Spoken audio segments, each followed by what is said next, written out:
Enjoy all episodes of the RCWR show on iTunes, Stitcher, TuneIn Radio, Spreaker, and iHeartRadio. Catch the RCWR show with Lee Sanders every Tuesday night, 10 p.m. Eastern, only on Spreaker.com. Covering all things WWE, TNA, Ring of Honor, Global Force Wrestling, Paragon Pro Wrestling, any and all things wrestling and beyond, as well as an occasional appearance by some kick-ass awesome guests. 10 p.m. Eastern, only on Spreaker.com. Hey, if you can't catch our shows live, you can scoop it up on demand on great platforms such as Spreaker, iTunes, Mixler, Stitcher, iHeartRadio, TuneIn Radio, and on YouTube. Just use the keywords, The RCWR Show. Warning, the RCWR Show with Lee Sanders is intended for a mature audience only. The following is an Infinity One Productions presentation, keeping it honest, insightful, and interactive. Covering the latest in wrestling and beyond since 2011. You're listening to the RCWR Show. Now, your host, live from the nation's capital in Washington, D.C., as featured on WrestlingInc.com and TNA Insider, Lee Sanders. Oh yeah, great to be back with you guys. What's going on? It's the one and only Black Avenger, aka the Black Azrael, Lee Sanders. You, my good friends, are checking out an all-new The RCWR show this February 2nd of 2016 as the groundhog, I believe, did not see its shadow. So however you want to look at it, I'm not sure if it's good news if it sees its shadow or if it's bad news if it sees its shadow. But from what I understand, we're not going to get any more days of winter, as we're going to have nice, good, warm, pleasant weather. Spring's going to be coming a bit early. What I found out today was Groundhog Day. You know what I wanted to do. If you longtime listeners have been checking out the show long enough, you know one of my favorite all-time great movies from one Bill Murray, hands down, Groundhog Day. I love that freaking movie. I think that movie is just hysterical. I never get tired of that movie. If you're a big fan of Groundhog Day as well, then you definitely feel where I'm coming from. We're going to try to be a little bit of a short show tonight, because not really that much has been going down since last we were on the air with you guys. And I really mean that. I know usually when I say that, you guys usually get like a 2+ hour show, but no, it's been relatively quiet since last we were on the air, but there's definitely some things that we can get into on this edition for you guys. So, as always, I want you guys to interact with me as I'll be on for the next little bit. Twitter at the RCWR Show. Facebook, Infinity One Productions. That's with an E. Spell out one. Infinity One Productions. While you're at it, I do have the chat room on Spreaker that's open right now. So feel free to poke your head on in there. Say hello to my little friend. No, say hello when you guys get a minute. I definitely love hearing from you guys. I may not get to you guys' comments as soon as you post them in the live chat, but I always try to show you guys some love right after we take our little commercial break and all that. So yeah, let me tell you, man, some very interesting shit had went down since last I was on the air with you guys, and I just couldn't think of a better way to kick off the show than by mentioning a little bit of what might be considered a cliffhanger to some of you guys that may be a little bit curious. So if you've been checking out the show within recent weeks, you've heard me mention the fact that I was working a second job, and now that I no longer have anything to do with this employer, I can be pretty frank. I can just be all balls on the walls out there with regards to my analysis on them. All right. So many of you know I was working for Hallmark, and at the time when I had did it, honestly, I got to give my girl a lot of props, because what ended up happening with me was I was putting in a couple of applications here and there, but because she knew the boss at this particular Hallmark, now I'm not saying the boss looked the other way or anything. The boss was like, yeah, if he's interested, have him come on in. I filled out an application.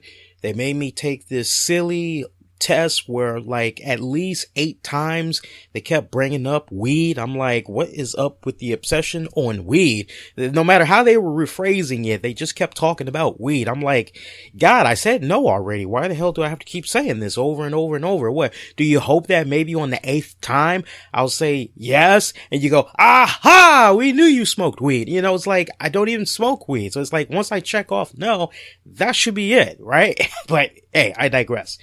But no, so through her and, you know, I ended up getting the job up there, and we both had sat down and we pretty much said in a nutshell, this job is pretty much just a stepping stone.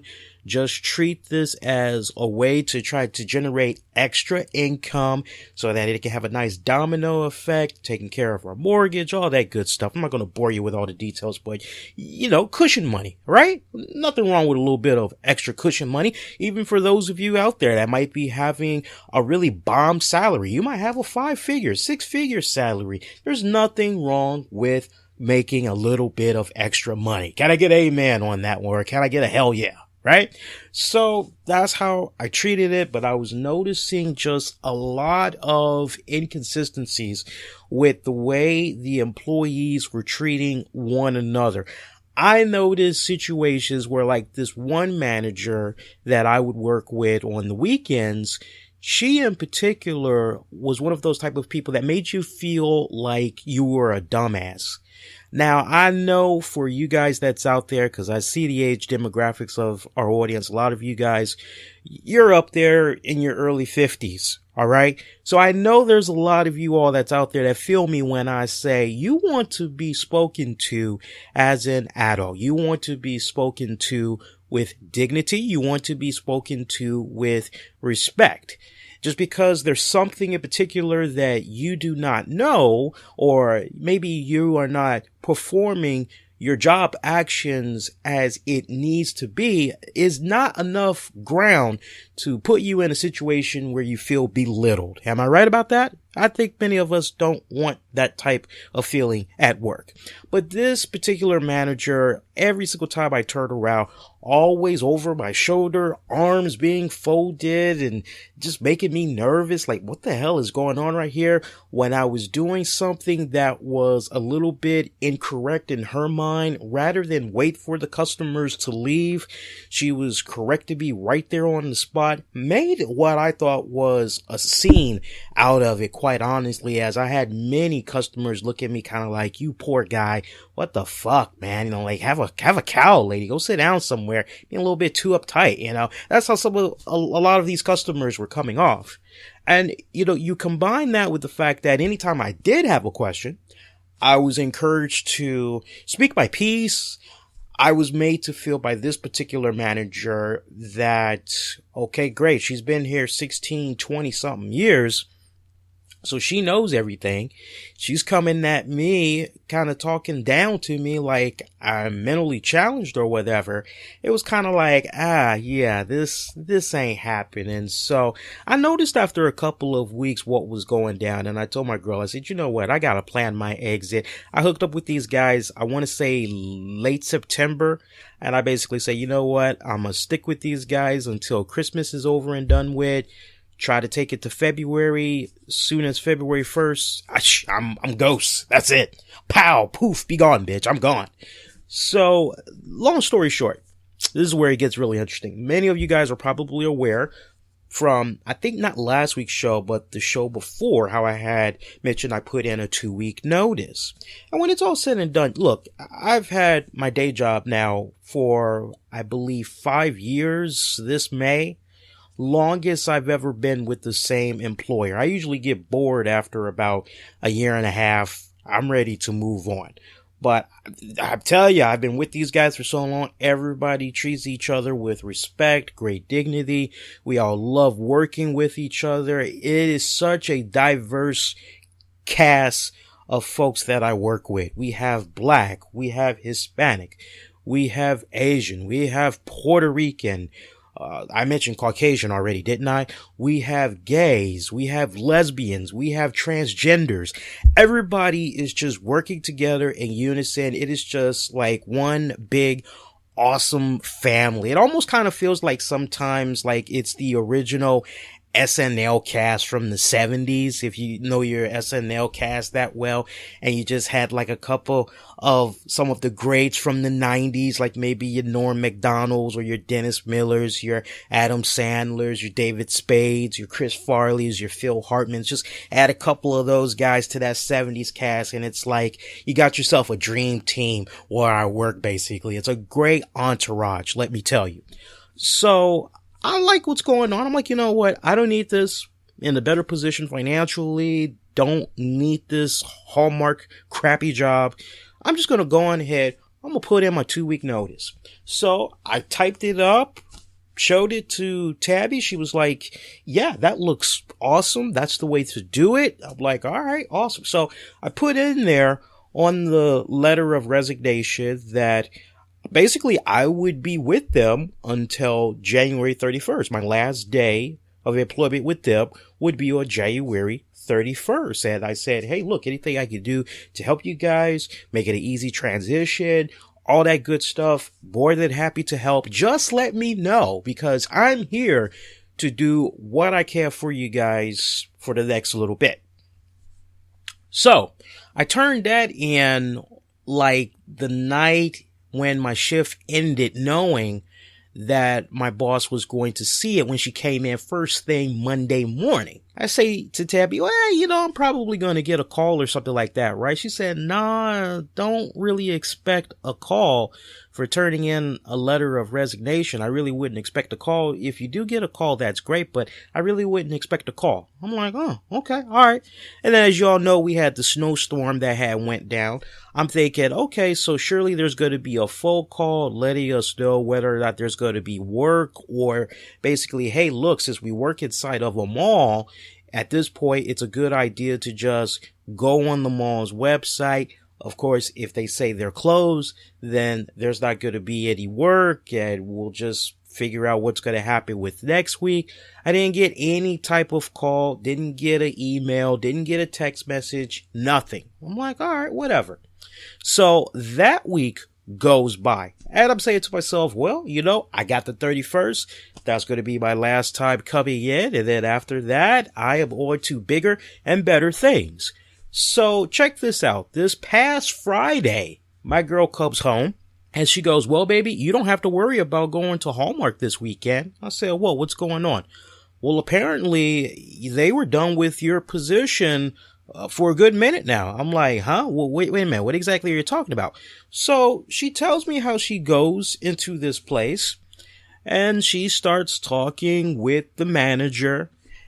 And next thing you know, somehow she brings up me working up there, and the boss goes, oh yeah, well, you know, he quit. And she goes, quit? No, he didn't quit. He turned in his 2-week letter of resignation. He was with you all the way up to the 31st. He was willing to work the 31st and then be done. To me, it kind of sounded as if this woman was scrambling around to justify why she didn't call me and all that. She then goes, oh, well, we heard from corporate and we basically had to do with several positions because, you know, the holidays are over and everything. So, you know, he was only working once a week anyway. And I'm kind of like, and I told her, I said, wait a minute, hon, this spells like bullshit, because let's just back up a little bit. When I was first hired by this particular establishment, this woman was going all up and down, sweating over the fact that she had a difficult time finding help on the weekends, let alone she had a hard time finding help for somebody to help close the store on Sundays. To the point that when I did begin working and I found out who my regular team was going to be in working Sundays, they kept telling me, oh yeah, before you came, it was just the two of us. Sometimes, a lot of times, we wouldn't have a lunch break. It was really bad. We wouldn't take any breaks at all. It's really awesome that you're here. It really helps us out. It's great having a third person. So they were always looking to have a third person for that shift, because heaven forbid somebody calls out. The last thing you would want is for there to only be one person pretty much opening and closing the store. That person's going to have to stay up front the whole time. If they got to use the bathroom, they're probably going to have to lower the gate. And then what if corporate comes and they see that the store's closed? They're wondering what the heck is going on. Why isn't it open? Creates a whole ugly domino effect, right? So long story short, I told her, I said, you know what? I said, when it's all said and done, this woman did not like the fact that I put in my 2-week notice. I'm smelling foul play. I'm smelling a fucked up, fuck you move that she did. And I tell you what, Tabby tried to justify it. I know this woman had recently lost her son and all that, but I told her, I said, look, I said, she's the one saying that she didn't want to work the floor, that she wanted to stay in the back, and she wanted to just bury herself in paperwork. She didn't have a problem interacting with employees, but that she did not want to interact with the customer. So it's like, okay, so you couldn't find the time to pick up the phone and say, hey, look, really appreciate all the work that you've done, especially considering you've only been tardy 3 times. You only called out once. That's pretty good for working up here for 4 months. Appreciate your help, but honestly, don't really need your help anymore. So don't even worry about this Sunday. We're just going to go on ahead and let's just part ways, you know, but hey, we appreciate your help. Nothing like that. Even if she didn't want to talk to me, she could have delegated it to a second in command person.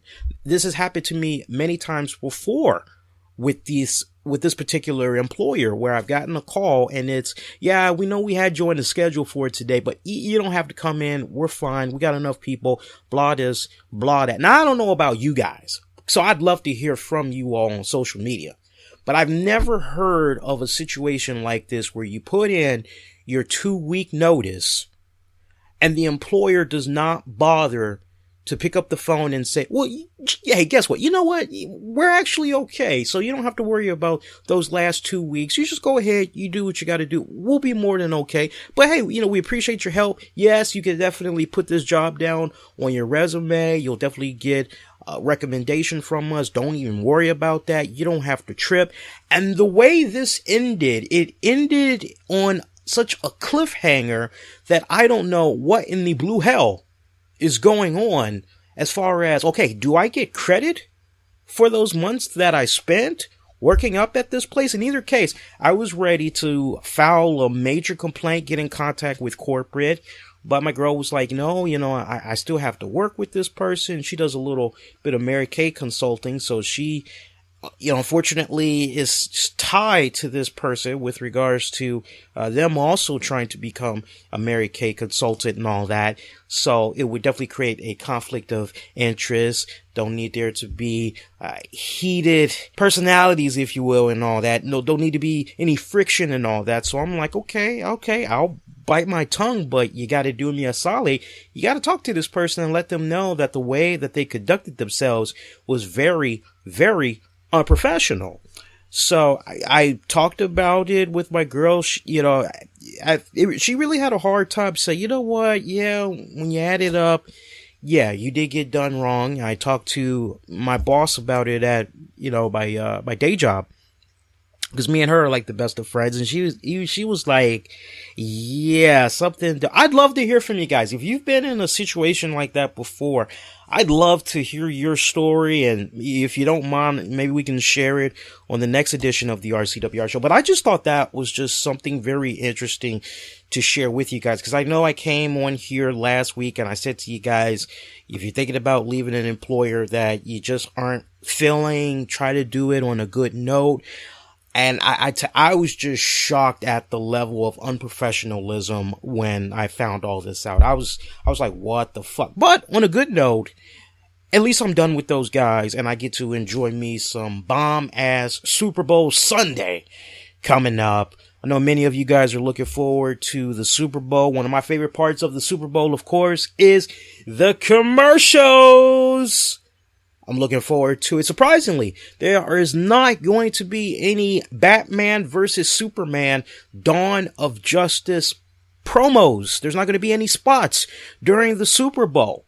That is just baffling, right? Yeah, Warner Brothers, they decided they were going to sit this one out. I guess because they got the early jump on it, I guess maybe they're in a point right now where they're saying to themselves, look, it's Batman versus Superman, two iconic characters that go back, what, guys, like 70 years or some shit like that, maybe a little bit more.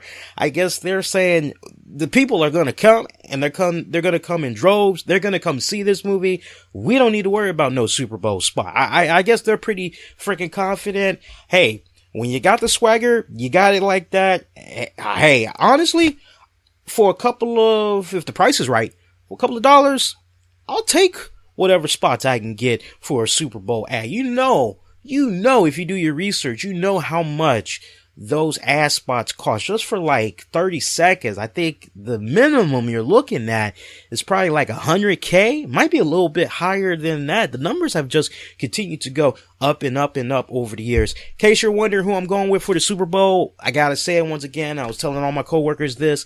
I think Denver Broncos defense is what's going to help keep Peyton Manning and the offense in the game. I got it 30-27.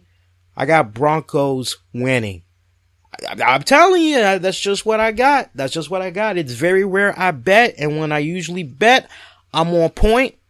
I have a feeling that the Denver Broncos are going to get her done, but we'll see what happens on Sunday. If I'm wrong, you Carolina Panthers fans, you could definitely rub it all up in my face. Let me tell you.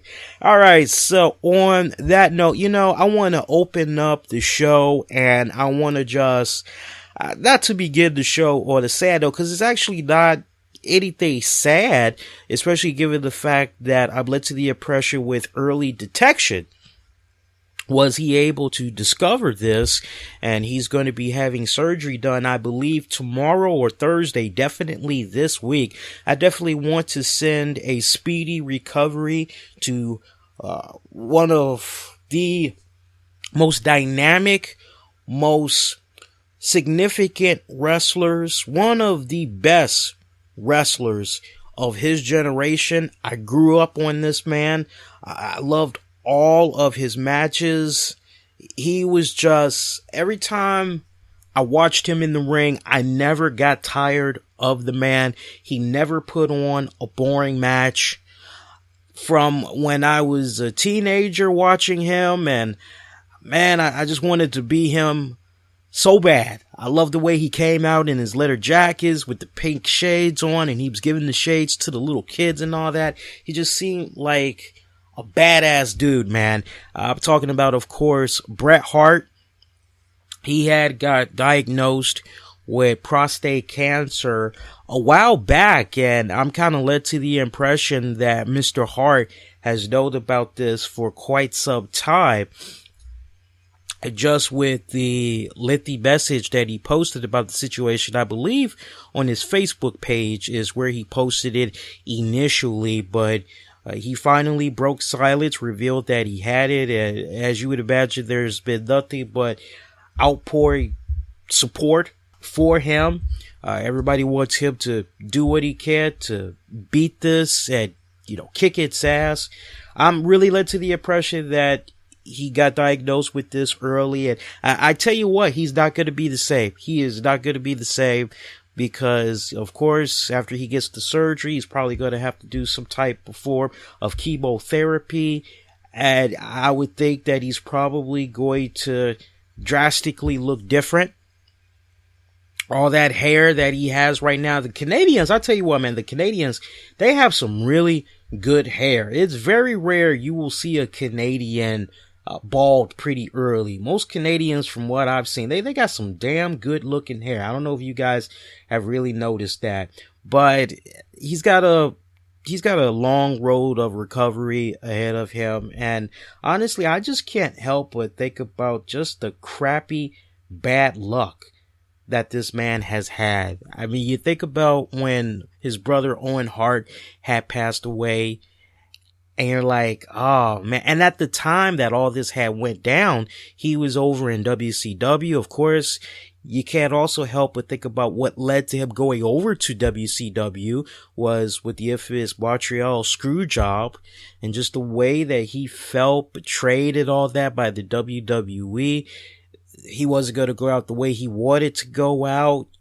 the way that WWE just basically grabbed the bull by the horns, and they were just, from their standpoint, try to protect their business because they did not want a situation to occur where Bret Hart took the WWF title on over to WCW and Medusa Part 2 put that son of a bitch in a trash can, you know? So I could understand WWE from a business standpoint and try to do everything that they could to keep the title within the company, but I could also understand how hurt Bret Hart had felt with regards to that. And I was definitely one of those people during the Monday Night War that was kicking back, flipping the channels, trying to see what was going on Raw, then going back to Nitro.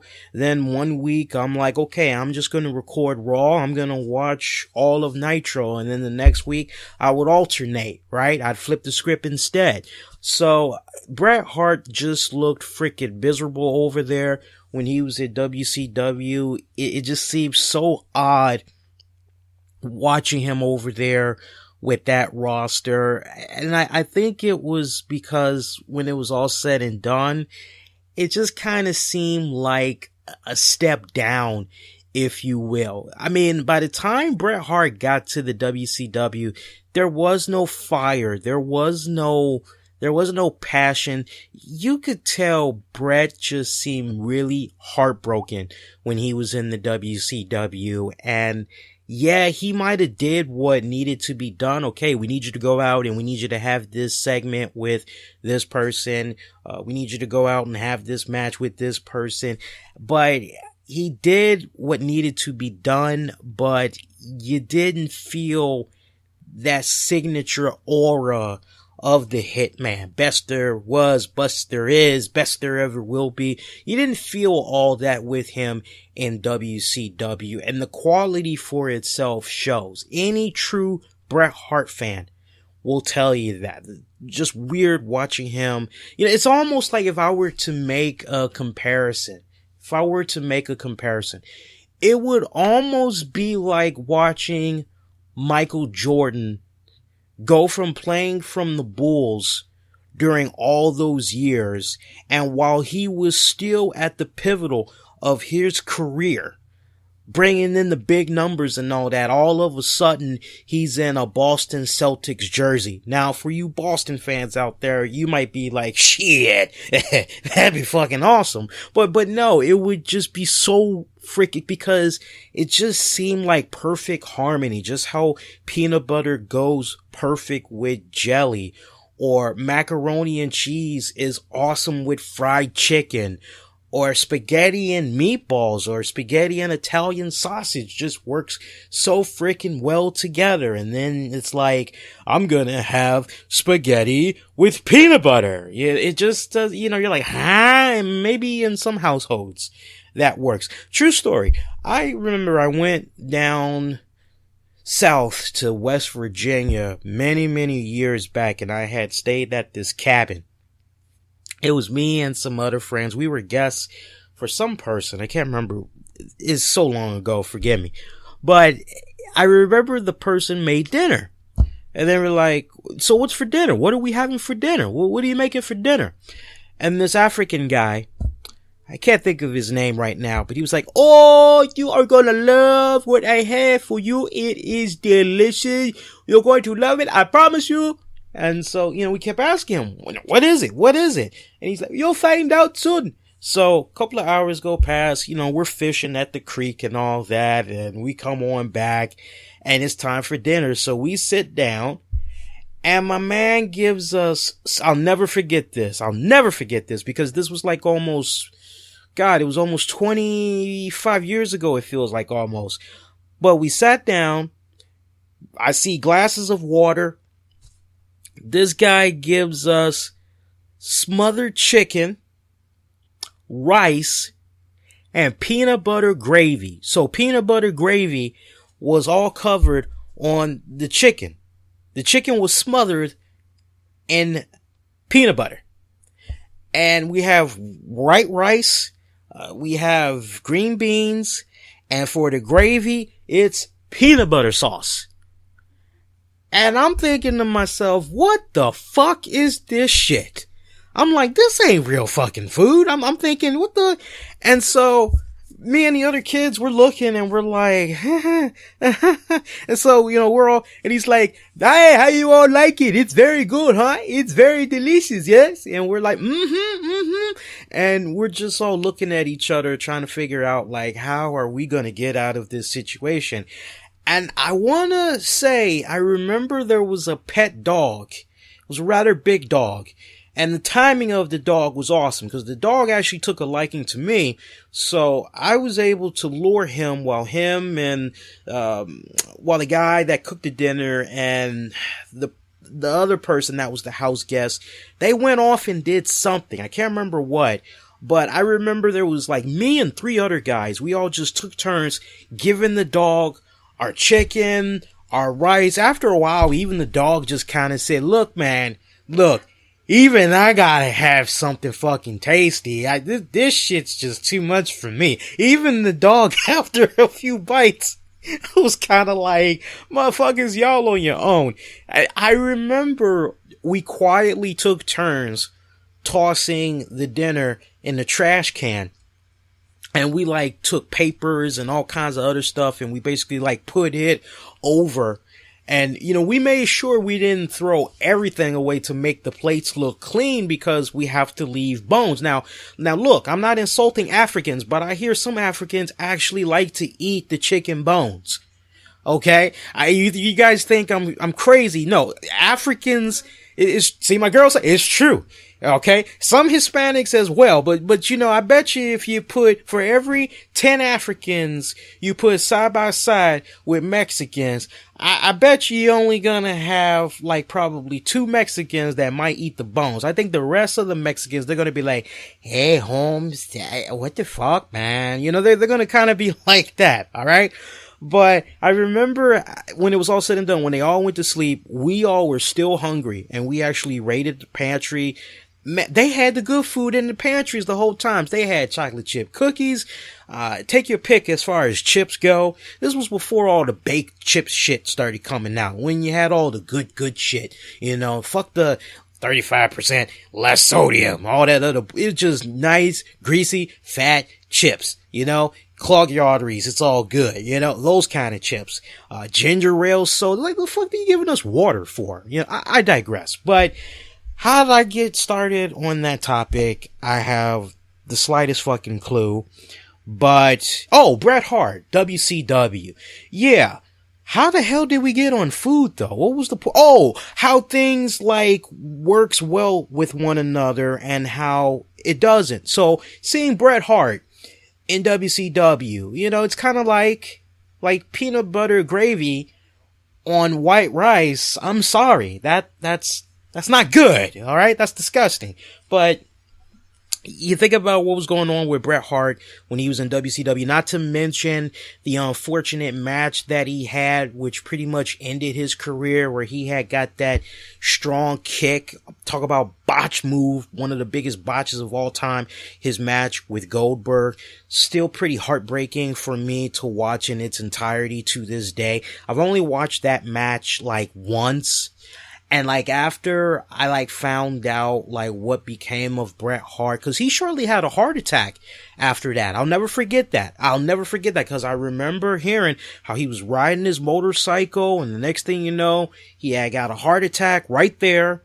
And the long road to recovery, Bret was never the same after that. And it was all going back to that kick he took to the head / neck. No, it was mainly to the head by Bill Goldberg. Bill Goldberg, of course, he said it over the years that spot, he wished that would have never happened. That definitely took years off of Bret Hart's career. No doubt about that. But then you just think about the long bitterness, the long feud that was going on between Bret and the WWE, and eventually it would all culminate in Hell Freezes Over. I marked out like a motherfucker when I saw I got Razor saying I'm Dominican and I eat the chicken bone, so I approved this accusation as a Hispanic.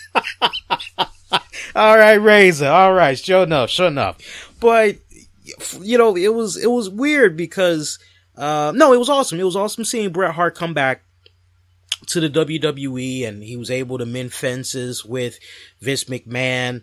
It was great seeing him have that moment with Shawn Michaels where they buried the hatchet in the middle of the ring. It was one of those rare moments when you look back on what was going on with the landscape of the WWE at the time. Could you kick back and go, wow, this is like a classic moment? Because like, other than the Attitude Era, you know, it was kind of scarce as far as like moments that you would remember for years and years and years to come. One of those type of scenarios where you'd be able to tell your kids for years to come, hey, look, I actually remember watching WWE RAW live when Bret Hart had showed up. Or how about the folks that actually had went to that Raw event in person and they saw it all go down and they got to witness history, to the point that I remember when the first Bret Hart DVD had came out. It was a Bret Hart greatest match compilation or whatever, and I'll never forget the way it had opened up as you have Vince McMahon talk about how proud he was that basically they patched things up. If I'm not mistaken, I believe it also had put a documentary story in there as well. But Bret has said it many times over the years. He wished that he never had left the WWE. He always belonged in the WWE. Anybody that saw the Monday Night War documentary series could definitely back me up on that one. You think about the Wrestling with the Shadows documentary that had came out, that made Vince McMahon very pissed off. So I mean, a lot of shit was put under the bridge, so to speak. Fences being mended and all that. And I tell you what, it was a really classy move to see WWE acknowledge Bret Hart's prostate cancer battle. I didn't think they were going to show it. I just had this weird feeling that maybe WWE was going to kind of like, you know, I know they mentioned it on the website, but it was kind of like, yeah, but are they going to go a step further and are they going to acknowledge it on Raw? Because we've seen them do it in the past. You think they're going to mention and they don't, and you're like, what the hell is going on? So very classy on WWE's part. But Godspeed Bret Hart. I hope you have a speedy recovery. He's got a long road ahead of him. I'm telling you, once he gets that chemotherapy done, surgery's one thing, but they're going to have to do the chemotherapy to make sure that any traces or whatever, he's going to look drastically different. And I'm telling you, unfortunately, that nice, pretty hair that he has, even though it's gray now, I think that hair, I think he might lose it. Let me just tell you, I just want to prepare you guys. So don't be too surprised if you might see him start pushing hats after a couple of months. You feel where I'm coming from? Oh, not to mention, when he divorced Julie Hart. I mean, he went through a lot of shit, you know, losing Owen, losing his job in the WWE, going to WCW, having that match with Goldberg that ended his career, then having that heart attack, taking his life as he knows it and trying to figure out what he's going to do next, where he's going to live. Eventually he remarried and everything, but it just seems like this guy just keeps getting tested. I tell you, I guess that's how it is for some people. Sometimes that's the way it works, unfortunately. I always have this theory that we all go through some type of trial and tribulation. We all are tested. And I'm not going to go into the whole, but I believe the powers that be test us on certain things just to see how we play it. And you would hope that we do it right. We come out on top, but I tell you, some people just have a bad case of luck. Bret seems to be one of those type of people, but definitely nothing but a speedy recovery. Godspeed, Mr. Hart. So, what else? You know, I wanted to bring up something. Oh, yes. Hey, do me a huge solid when you guys get a chance. After you get done checking out this edition, I want you to picky on back. I had released over the weekend a new edition of 30 with Lee. And on that go round, I had tackled the Oscars So White controversy. And I also had reviewed a classic John Wayne movie from 1944, Tall in the Saddle. Great cast in that movie. I highly would encourage you to check out that edition of 30 with Lee. I know we had took the month of December off. We were supposed to do a 30 with Lee for you guys, but I just felt the timing of that was really bad, given the fact that you had Christmas one week, then you turn right back around New Year's. So I just say, you know what, let's just push it all back to January. But 30 with Lee is back in rotation. Those of you that are still new to that series, basically on the 30th of every month. And before you guys say, what about February, Lee? We only got 29 days and it's a leap year. Well, we're still figuring all that out, but there will be a 30 with Lee. But usually it comes at you the 30th of every month. We give Spreaker first crack at it, and then it has the domino effect going on the other favorite listening devices, platforms, and all that. But basically for 30 minutes, I'll usually talk about 2 movies. In this particular case, I wanted to talk about the Oscars. It was kind of like tying into movies, so I went on ahead, talked about it. But usually I talk about 2 movies, and it's awesome. A lot of people have given a lot of great feedback with regards to it. If you have a movie that you'd like for me to consider reviewing, that's the thing with 30 with Lee. It's not all about the blockbuster hits. It could be a underground cult favorite that like really did not get any love. If you feel the movie's on point, I definitely want to know about it so I can try to go about checking it out. So for a good example, with February being Black History Month, it's only fitting that on our next edition of 30 with Lee, which will drop on the 29th of this month, I will be tackling a Spike Lee joint, Malcolm X, starring Denzel Washington. And then there is a movie that came out in 1962. It's called The Connection. I don't want you guys thinking about French Connection with Gene Hackman. That's not what I'm talking about. This one is from 1962 and it's called The Connection. It's a jazz movie, and basically the synopsis is there's a film crew that is documenting the lives of these jazz musicians that just so happen to be addicted to heroin.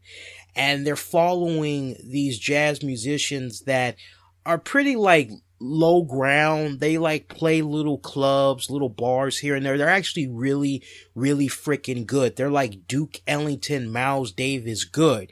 And the film crew and the director actually follow these guys around while they're waiting for their connection to get more drugs. It's a hell of a freaking movie, years ahead of its time, let me tell you. But those 2 I'm going to be talking about on an all-new 30 with Lee later this month. So I implore you to check it out. It's going to be freaking awesome. And then, of course, we've got the 4th annual, I can't believe it's been 4 years already, but the 4th annual Slow Jamming with Lee special, it returns on Valentine's Day night, February 14th, starting at 12 a.m.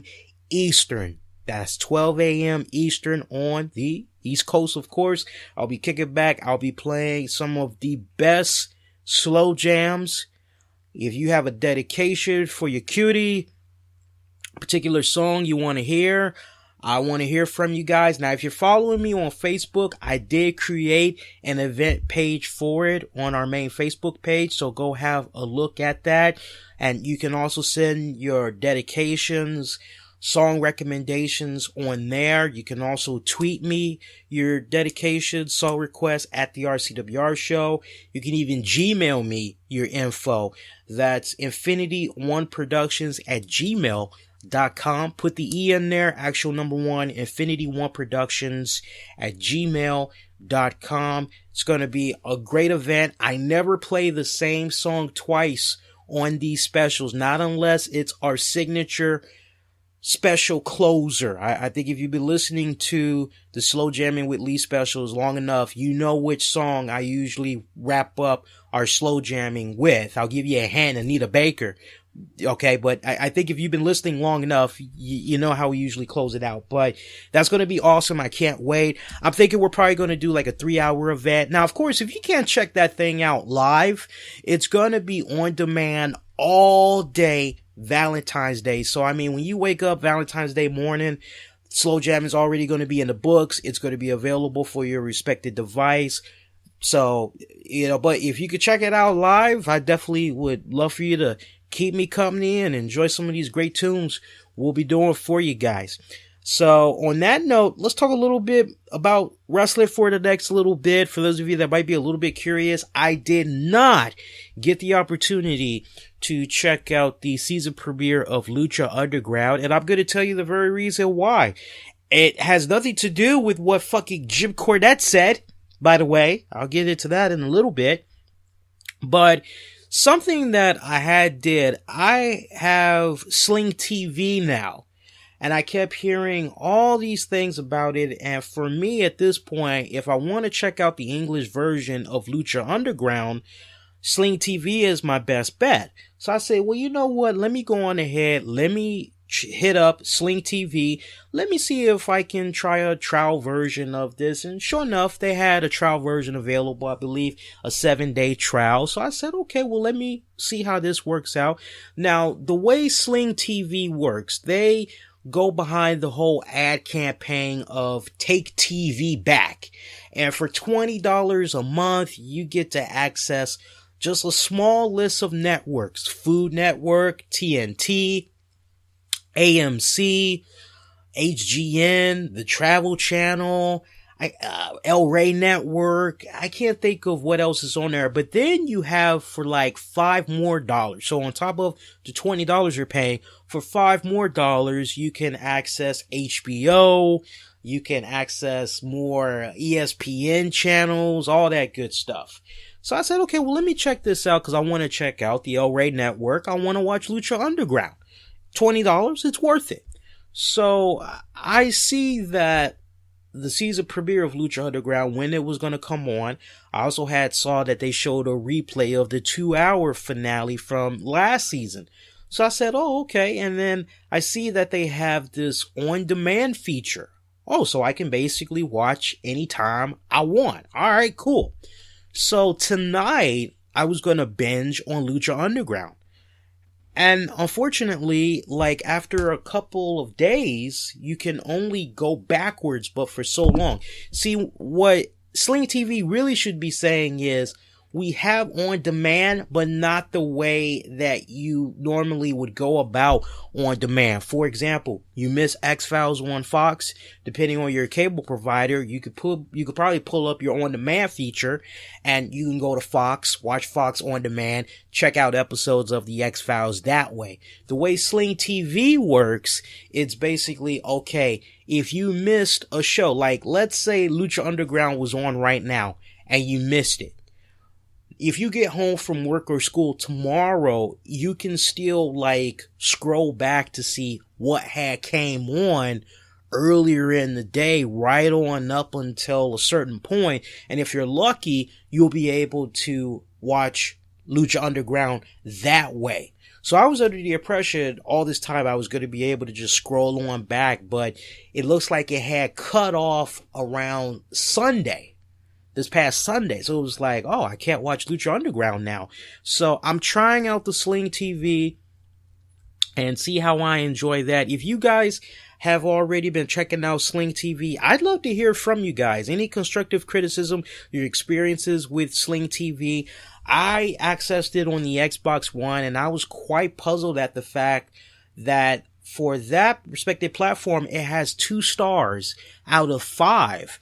And my girl actually had read up the reviews, and apparently a lot of people were upset at the fact that, hey, hun, what was going on with Sling TV? Was it lagging issue from a lot of people, or were they complaining over the fact that, like, there were certain things that they were trying to check out and the live stream just kept getting interrupted, or? Basically, their servers were crashing because of too many people, probably. Okay, so from what to watch a certain thing, like if it was like the Pro Bowl, they basically said that with the Pro Bowl and having so many people watching it through there, Right. that the servers crashed. That the service crashed. Okay, so I don't know if you guys had heard that, but like apparently with like certain live events, there would be like, I guess, a boatload of people that would be on at the same time, and as a result of that, the servers would constantly crash.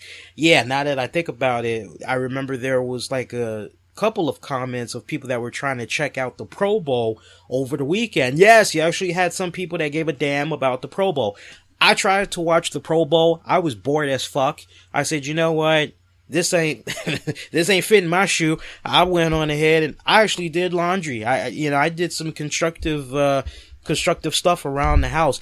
Eddie Trunk was not lying when he said, I actually have to find something constructive to do because there's no football on this week. Yes, Eddie, you gotta find something constructive to do. But no, it was so like, so you get complaints like that. And so I don't know. I'm going to be watching it in real time with you guys. I haven't done it in a good minute, but I will be watching Lucha Underground tomorrow night in real time. If you're going to be watching it, hit me up on Twitter.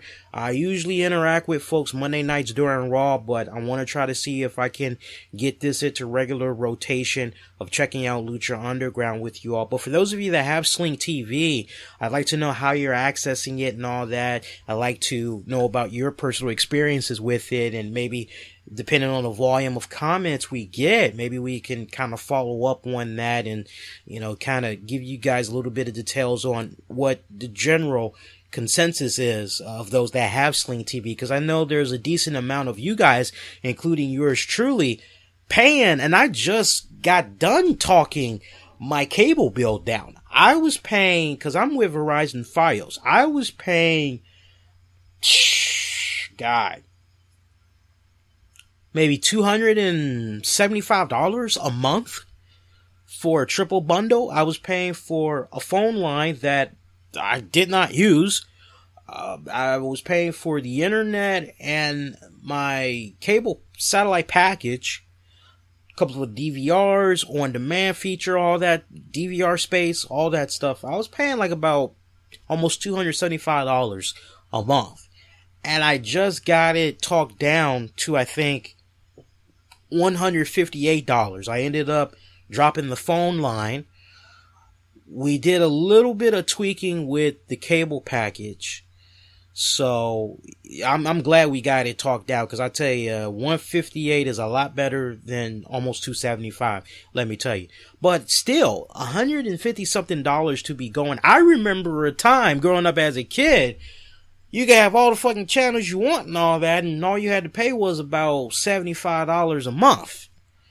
I might be showing my age a little bit, not that I'm an old man, but I tell you, we had some damn good prices back in the day from what I recall. Now it's just getting, I'm telling you, it's getting to that point right now where consumers want to save more money. And when you have these great options that's out there, like a Sling TV and all that, it's like, okay, well, why pay $158 or why pay $100 or why pay $50 when I can pay $20? I mean, that's always going to be the argument. So a lot of these cable satellite providers, they're definitely going to have to step it up in the next few years. I don't think satellite TV, cable TV is going to become obsolete.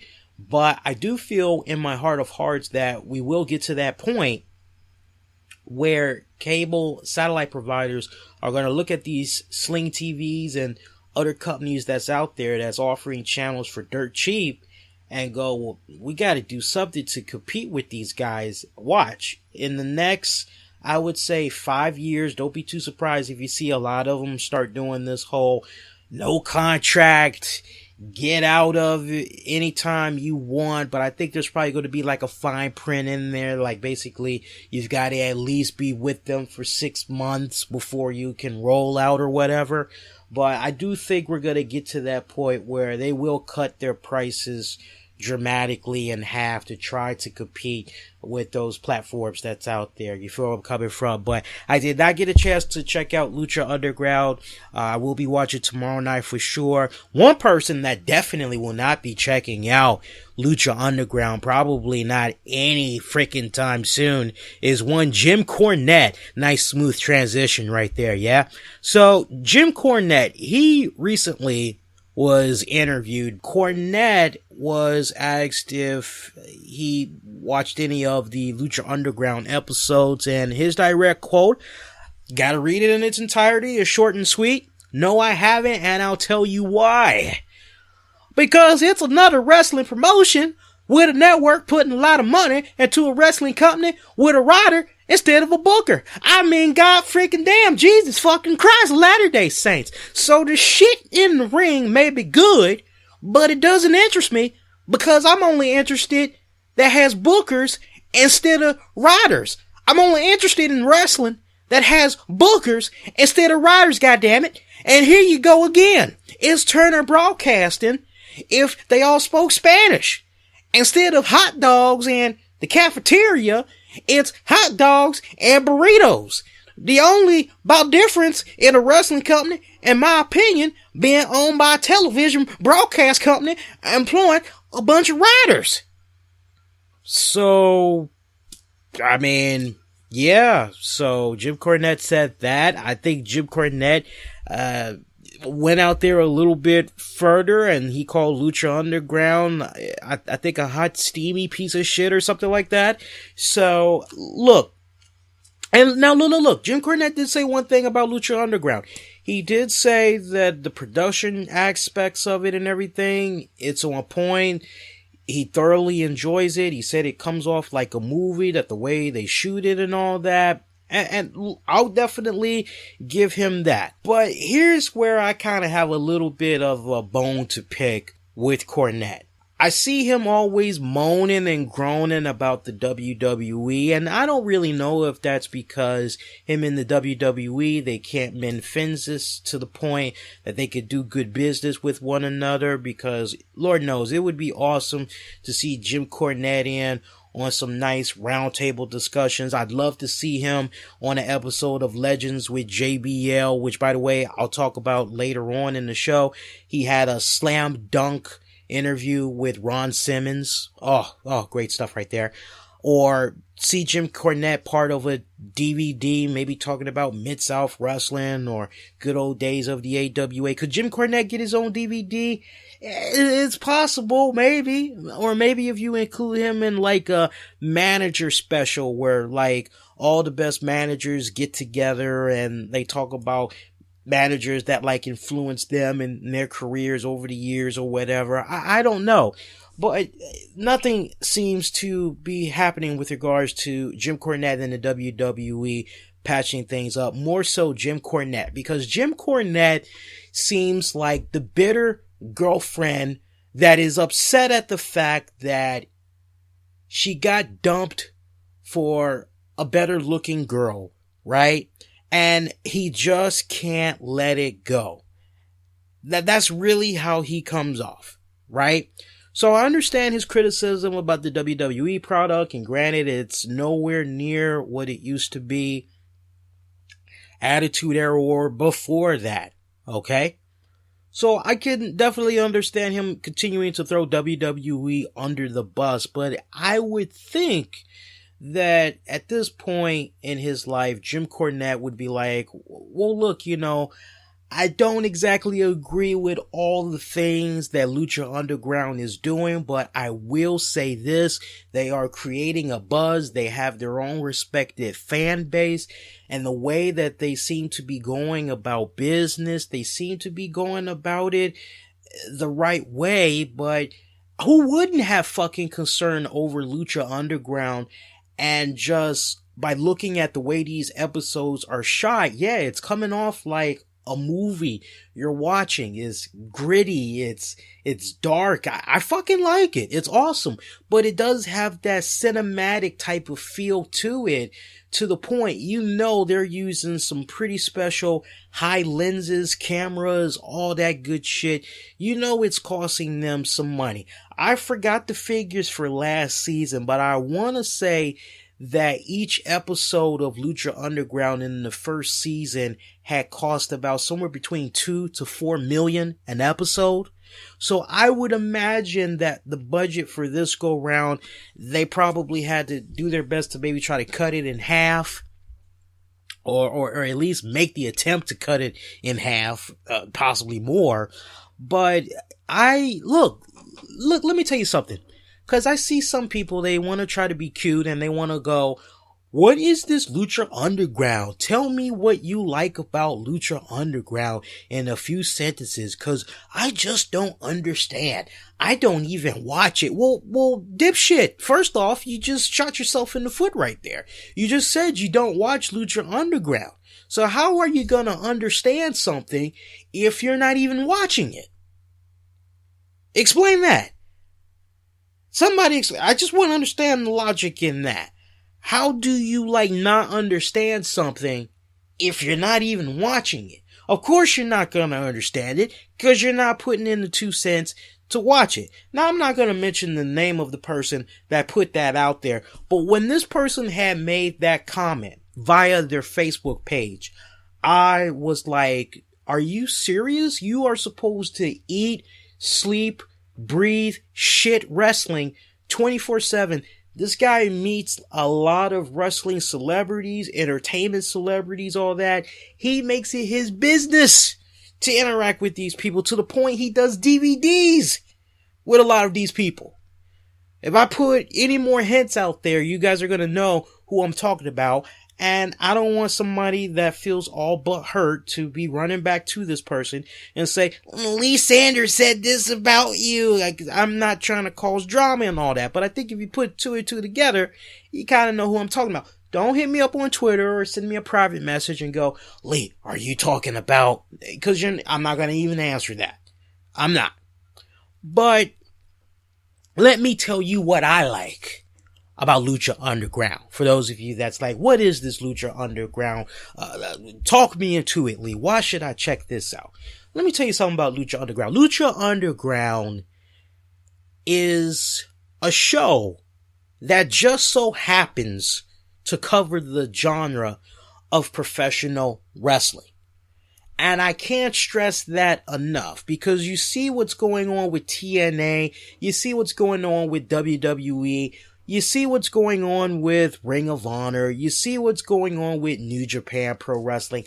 And they all pretty much have the same formula. They all pretty much have the same, okay, we have this backstage skit.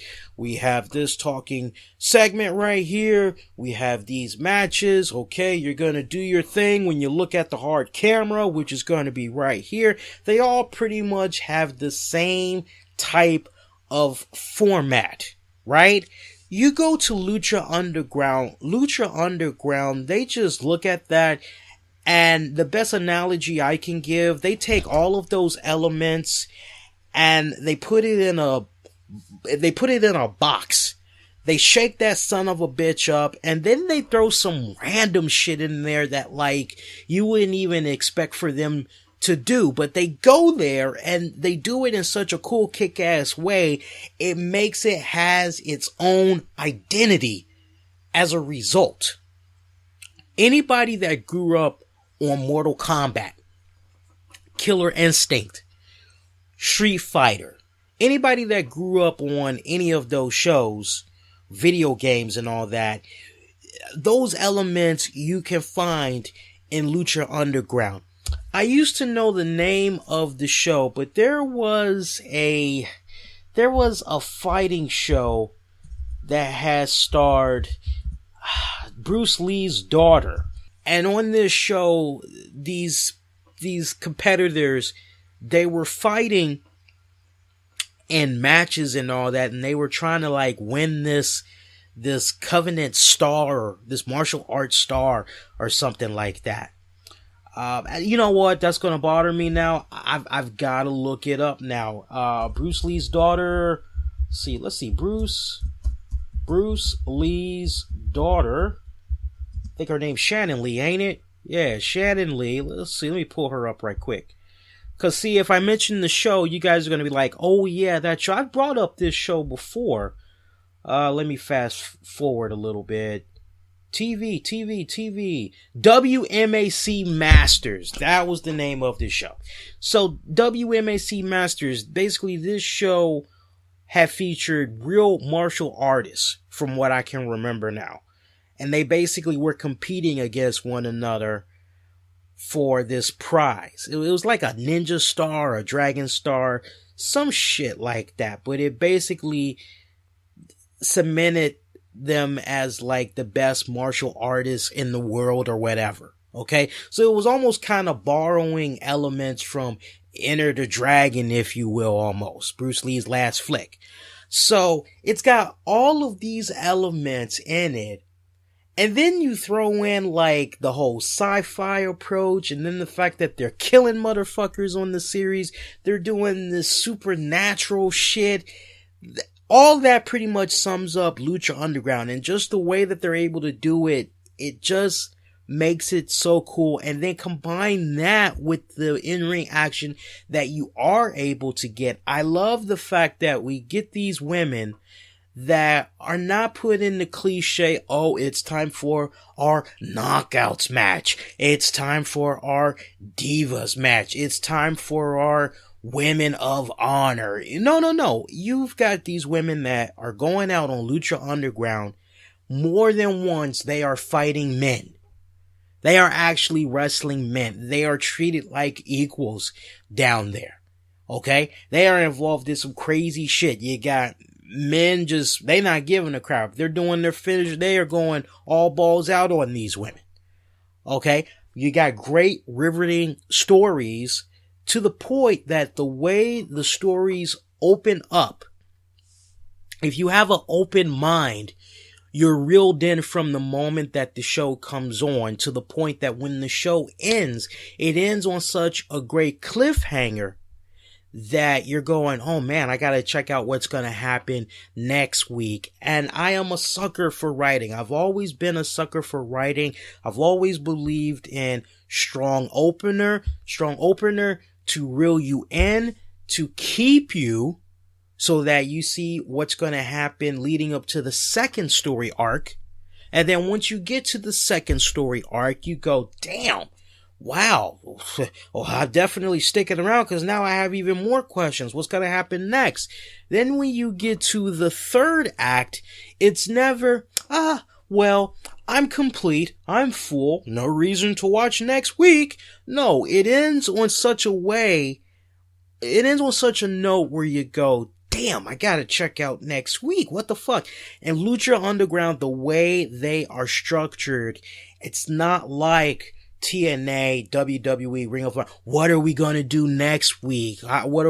These guys have the time. They have the months in preparation to come up with great story arcs, and they can sit down and focus on one episode at a time. And I tell you, my only gripe about Lucha Underground is that I hope they can get to a point where more eyes can be on this product. Now, I know recently it was revealed that Lucha Underground got the green light for a third season. Now, the way I always understood it, this really is no surprise to me. I know there was a lot of mystery surrounding if Lucha Underground was going to be coming back for a second season, given the fact that you look at the budget that they had for the first season. Yeah, no shit, everybody's gonna be like, is it gonna be coming back? Because that was the main deal. Anybody that has watched their fair share of TV shows and movies could tell just by looking at this series, okay, it's good for all it's worth, but it looks expensive as hell. And the consensus was just, okay, if they come back, like, how are they going to be able to keep the quality up? And from the little snippets that I've seen of the second season premiere, doesn't really seem like they sacrificed too much, which is good. But I remember hearing a good while back that El Rey was interested in Lucha Underground coming back for a second and third season, and that if they could have it their way, they would try to basically pull the Richard Donner Superman approach, where Superman 1 and 2 got filmed at the same time. The way I understood it was Lucha Underground 2 and 3 was to be filmed at the same time. I don't know if season 3 is already in the books, but hey, I'm glad that they're definitely going to be coming back. I'm very excited for that. But all those things that I said about Lucha Underground, you know, if anything, I want for them to have more of an identity. And I see that they're trying to work out a deal with Apple so that they can bring episodes of Lucha Underground to iTunes. I think that would be very, very helpful. I know they're still pushing to try to get Lucha Underground on Netflix. I don't know if they're able to negotiate with Hulu, but if they are able to negotiate with Hulu, I think that's another good outlet for them. I'd like to see them pull a ROH, a WWE network. I'd love to see them pull a move where you can check out episodes on demand. I don't care if you basically, look, if El Rey is only going to air it like once a week and then you get a replay before an hour, 2 hours before a new episode comes on, then I think it's only fair that you have fans be able to access the content on your website.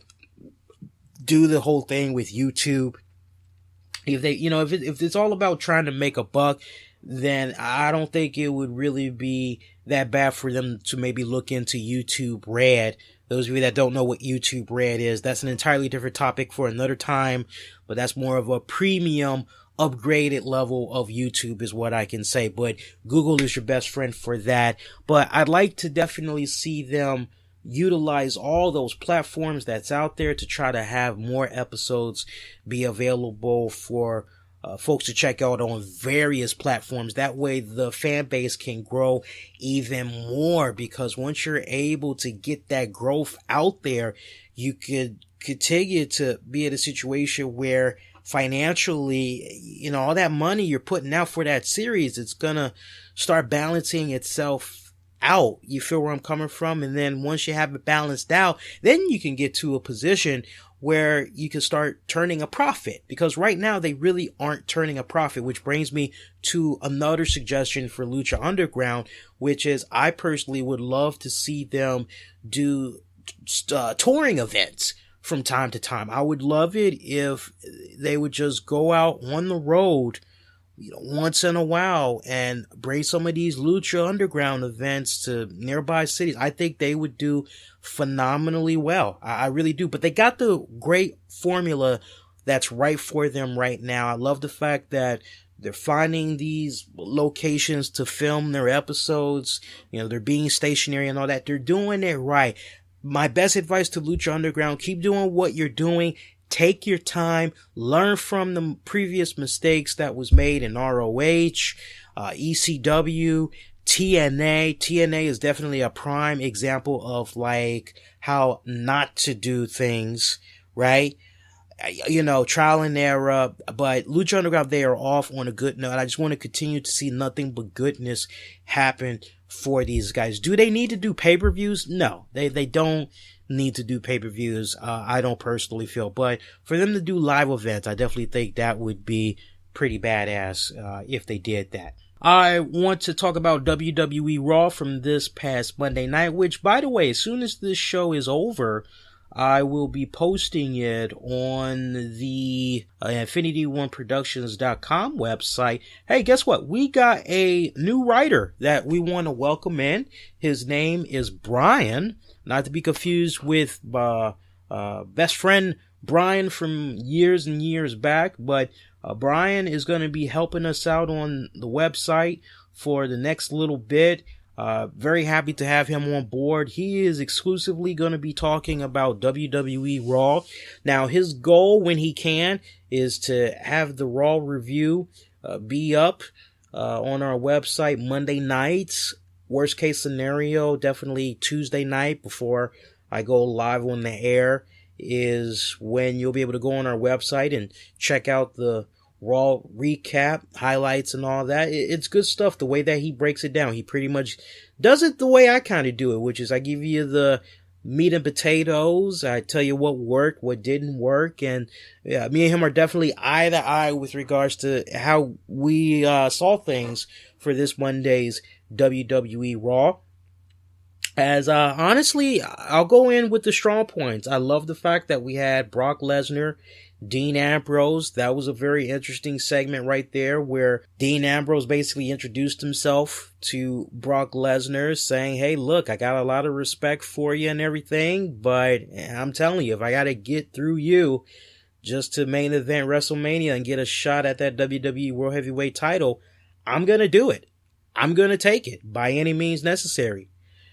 So I love that. I love how Dean Ambrose was able to stand his ground, but I also kind of felt that it was a little bit weak at the same time because I just really had a hard time believing in a Dean Ambrose getting in the face of a Brock Lesnar. I mean, you just see how small, just how petite Dean Ambrose is when compared to the beast incarnate Brock Lesnar. And I'm like, are you freaking kidding me? Like, Brock Lesnar is gonna, like, destroy this guy. It's not how I would have written that for Dean Ambrose. I would have had Dean Ambrose, says you've had the comparisons be put out there. Oh, he's just like Brian Pillman. He's just like loose cannon, Brian Pillman. I kind of would have had him go that route where he's just insane and he's gonna do any and everything he damn well please. I was ready for him to play the mind games and just bitch slap Brock Lesnar. I was really ready for him to go there. I was really ready for him to basically like have Brock Lesnar say, son, you must have a goddamn death wish to do that. You know, I was ready for something like that to go down, and I was quite disappointed that Brock Lesnar just let Dean Ambrose cut his promo and then say to him, oh, so I'm in the Beast's lair, and I gotta say, it feels pretty comfortable in here. And I'm not that impressed or whatever. And it's like, that to me was just whatever, alright?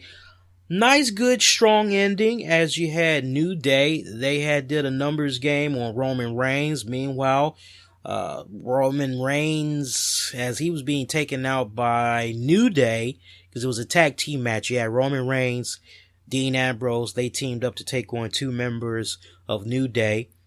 We saw Brock Lesnar come out. He F5'd the hell out of Dean Ambrose.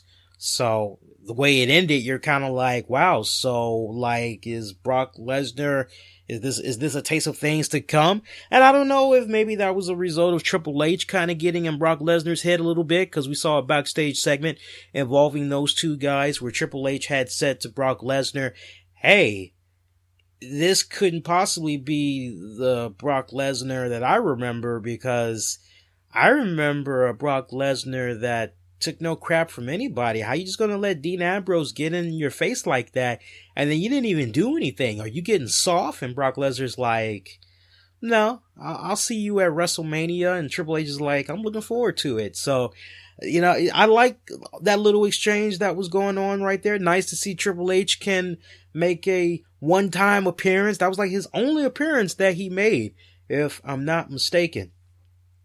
What is going on with Sasha Banks? Is she becoming a babyface, or is she like a tweener right now? Because we saw Sasha Banks, she's getting ready to have this match with Becky Lynch. We see Naomi and Tamina Snuka. They come out and they're like, hey, look, we just want to let bygones be bygones. We know you're trying to do your own thing now, sister. We wish you nothing but the very best. And she's like, okay, all right, whatever. Well, are you going to let me do my thing? Because I got this match that's coming up next. You girls going to let me do my thing? Is this really bygones be bygones? And they're like, yeah, go ahead, do your thing. and they actually interfered in her match. They actually drug her out. They tried to beat her down. Luckily, she had got a little bit of help from Becky Lynch, which I thought was just a little bit weird, given the fact that Sasha Banks and Paige, everybody else seemed to had their turn betraying Becky Lynch. But I guess this is WWE's continuation. I will give them credit where it's due.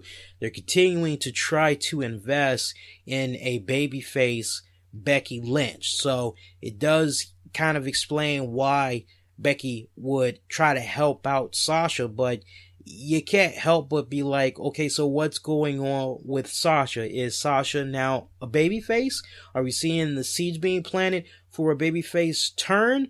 Or is she a tweener? What exactly is going on? So, very interesting development that's going on right there. And then, of course, we had a very interesting match, for what it was worth, between Brie Bella and the Divas champion Charlotte, as it was a non-title matchup in which Brie had won. I can't help but wonder, like many of you out there, okay, so with the news of Nikki Bella having successful neck surgery and all that, like what, is this their way of just trying to toss a bone to the Bella twins or whatever? Or, you know, or what exactly? Cause I'm sorry, I just cannot get all giddy with joy over a Charlotte Brie Bella program, for the simple fact, Brie, look, I don't like saying anything bad about a performer. Lord knows it's extremely rare that I will give constructive criticism about a performer, especially the way they perform in the ring. But Brie Bella is not, woo. Do I have to go back to the Brie Bella Stephanie McMahon program? Do I have to go back to that?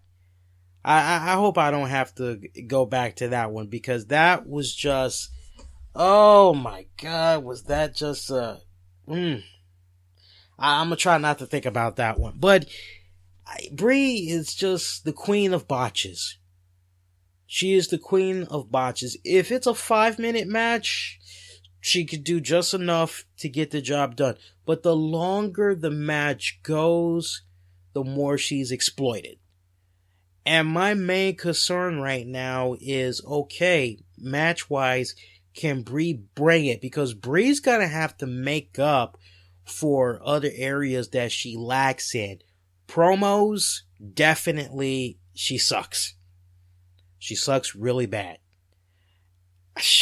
God, I don't know, guys. I'm not really that keen on, and I hope this isn't a program. I really hope that at Fastlane we aren't going to get Charlotte defending the title against Brie Bella. Because I'm telling you, that one is not going to go that well. Another main highlight of the night, I saw a lot of people upset over this, but I was kicking back, laughing my butt off over it. Miz, AJ Styles segment. I thought The Miz did a superb job in generating heat for himself in order to try to get the support that AJ Styles needed. Because, and I gotta tell you, it brings me to a good point as far as how has the AJ Styles experiment been going so far in the WWE. And right now, given the areas that they've been to, they were out in Orlando, Florida, then they were at RAW in Miami, Florida, now they were in Birmingham, Alabama. They've basically been playing up to the parts where a lot of fans are definitely familiar with AJ Styles. I had my TV blasting Monday night. I definitely was checking out the reaction that AJ had received from the Alabama crowd, and I gotta tell you, it was nowhere near what he had got when Raw was in Miami or when he made his debut at the Rumble. It just seemed like it's died down week after week after week. It's getting to a point where it's like, yeah, what's going on right here? But they're still playing in the areas where AJ, to a certain extent, is definitely well known. Maybe I can get away saying well known. A lot of people are familiar with him, maybe. But Miz did a hell of a job. It was just one of those moments where I just couldn't help but kind of go, damn, this guy's only been a WWE champion one time. But he's done such a good job. Anytime they need him to do something, put over somebody or whatever, he's always been able to deliver. To quote Stephanie at Triple H, he's been a good utility player and all that. But Miz did a superb job in putting over AJ Styles as a crowd favorite, and now we know exactly what's going on with AJ Styles, because I don't know about you guys, but from the moment that he debuted, it's like, is he a face? Is he a heel? Is he a tweener? What exactly is going on with AJ Styles? Now we know exactly what is going on with him. I love the fact that we've got this program going on with AJ, not to mention these two are going to be getting it on in a match, I believe, or SmackDown this week. You got Chris Jericho. He gave AJ Styles great praise on his podcast recently, saying he pitched a really interesting idea to the WWE in order to have a feud continue with AJ Styles. He's hoping that that's how it'll go. So honestly, I'm kind of led the impression that it is going to go there. I know a lot of you guys are like, hey, AJ Styles, Chris Jericho, why wasn't this like a WrestleMania moment? Why wasn't this like a feud? This should have been a program. What we saw of AJ Styles, Chris Jericho, and I always thought this, Act 1. There will be an Act 2. Don't be too surprised if it happens at WrestleMania. But I love the way that they're bringing in AJ Styles right now. I love that his first match was against Chris Jericho. Who better than a guy that's basically done it all? He's seen it all. And look, when it's all said and done, Jericho is there to help the talent. He's only there on a somewhat part-time basis. You know, he's got Fozzy, the podcast, all these other shows that he's hosting every fucking week, it seems like, or whatever. So the timing was just so perfect. Like I said, those two, they had a great match. Was it match of the year? No. My match of the year for the month of January from WWE, it definitely goes to Kevin Owens, Dean Ambrose, for what they did at the last pay-per-view, Royal Rumble. I thought their last man standing match was freaking phenomenal, okay? Low points, yeah, for sure. I definitely would have to say Alberto Del Rio on commentating. Can we cue up Ricardo Rodriguez? Because Alberto Del Rio, I went to go take a leak when I heard his commentating. I mean, that was just horrific, let me tell you. Horrific commentating.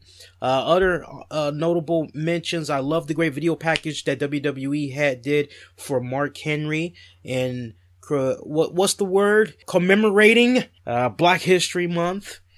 Great stuff right there. But yeah, that was pretty much it for Monday Night Raw. I would definitely have to say that was pretty much it. It was a pretty average episode. Really wasn't must see or anything like that. Looking back on it, I kind of wish I would have checked out X-Files, but it's all good. Hey, you know me. I watch Raw, so you don't have to. That's how it usually goes, because I know some of you guys are not able to check it out. All right, what else can we talk about this week? I thought this was interesting. I definitely want you guys to say your thoughts and prayers to Black Jack Mulligan, as he's in the hospital right now. I'm not sure what exactly is going on with him, but word had came out yesterday that apparently Bray Wyatt and Bo Dallas, they were given the okay to leave Monday's WWE RAW to be at his side. So again, WWE Hall of Famer Robert Black Jack Mulligan Wyndham, he's hospitalized in Florida. In case you all don't know, his son-in-law Mike Rotunda and grandsons Bray Wyatt and Bo Dallas, they all left. They left the Raw in Alabama to go be with him. It's not known what's going on with his health right now. He was previously hospitalized last year after suffering a heart attack. So if you follow Black Jack Mulligan, you interact with him on Twitter, Facebook, all that good stuff. I know he's really active on the Facebook, but definitely say your thoughts, prayers, love for the guy. and I wish him a speedy recovery as far as what's going on with him right now. So, checked out the Legends with JBL special on the WWE network that premiered Monday night after Raw went off the air. JBL's special guest was Ron Simmons. And let me tell you, you can really, really feel the friendship between John Layfield and Ron Simmons. I could have just kicked back. If anything, I was just so a little bit disappointed that it was just a one-time 45, 50-minute conversation that these two had, because I could have gone to do like a part 2 with these guys. I really could have just listened to them. You give me John Layfield, Ron Simmons all day, the stories that those two could probably tell. But no, I thought what they did was very solid. I tell you, I'm glad the Legends with JBL series is back in full rotation, because I missed it. It's like the closest thing we can get to Legends of Wrestling. I think that was the name of it, where they all were talking about cool moments in wrestling history and all that. JBL, his series is like the closest you can like get to it, basically. And I love the talk of Generation Gimme. Oh, did they make my day when they were talking about that? Basically talking about how kids today, they feel like this rich sense of entitlement. Not all, but you have a good majority that feel that way, especially the minorities, because it's like, hey, this should be given to me because I've been suppressed. My people has been suppressed. My people this. And Ron Simmons, his whole spiel was like, you know what? Get up off your ass. Stop feeling sorry for yourself. Stop going into this whole position of, well, this is mine. I deserve this because of my race, or this should be handed to me. His whole thing is just get off your ass, go out there, go do it. You want success, you got to get off your ass, you got to make it happen. And I just love that talk that he had. That was coming from like a real man that's been there, and he's done that. And just the heartbreaking story that he had told, where you learn his childhood was very, very rough. He lost his mom at an early age. They went to go stay with him and I guess a brother and or sister or something like that. But he definitely, with some other family members, they went to go stay with his grandmother. That didn't last that long. Lost her at a young age. Somehow they ended up going to stay with their dad or something like that. And the dad said, hey, I'll be back. I'm going to go get a pack of smokes or some shit. Go get groceries. Something had went down. And the dad never came back. Just rolled out on the kids. I just was hearing that, and I was just kind of like, I won't say painfully reminded, but I was definitely reminded of my childhood. That's a topic for another time. I don't want to put it on me. I want to give all the glory to the interview. But when you just hear Ron Simmons' story, and then he talks about the moment that he became the first African American World Wrestling Heavyweight Champion and all that, he had no idea that history was going to be done. He didn't know that what was happening was a pivotal moment in professional wrestling history. It's a question that he continues to be asked like this very day. And you know, what I really wish would have gone down, I really wish, of all the questions that JBL asked Ron Simmons, I wish JBL would have said to Ron, so look, what is your thoughts as far as fans wanting to see a WWE World Heavyweight Champion, you know, wanting to see another minority, you know, like maybe like a Titus O'Neil, or I just really wish JBL kind of would have went there. I like how he gave Rock the nod. I know Rock is part black. I know there's been a lot of controversy surrounding that, however, but you know, just to cover all eggs in a basket, it really would have been nice to hear JBL say to him, you know, there's definitely a good group of African Americans that feel that there's a lot of slight discrimination going on as far as who's the WWE champion. What's your take with regards to that? It would have been a nice counter, I think, to the Shad Gaspars, to the JTGs, and everybody else that has their respected opinions about how they feel minorities are being treated in the WWE. Not just looking at African Americans, but we could put all the minorities in there. I guess in essence, you can kind of say that Ron Simmons tackled the question, because there was one part where he said, basically, McMahon and crew, they don't care about the color of one's skin. It's just all about if you can go out there, you can entertain, you can do what you need to do. But just to kind of have that question be put out there, I think it really would have been like, okay, well, that was a very good question, but I might be nitpicking on that one. And if I am, that's all on me. I'll gladly own that. But overall, I thought it was a fantastic, well done, executed interview. Love hearing the history of his background in football, how he got started into pro wrestling. If you have access to the WWE network, I can't stress it enough, you got to make that be on your high priority list. You'll thank me later. Really, really great interview. I tell you, JBL shines very well on that series. He comes out well prepared. He comes off well articulated. I like that. I wish we could get more of that JBL on commentating than the obnoxious JBL. Well, look at that cold. Fireflies are everywhere tonight. I wish we could, I can only hear that line, but so long. You feel where I'm coming from. But yeah, great stuff right there. There was one other Legends with JBL. I still have not checked out the Road Dogg one. Those of you that saw that one, I'm just curious. I want a little bit of feedback on that one. Hit me up through social media.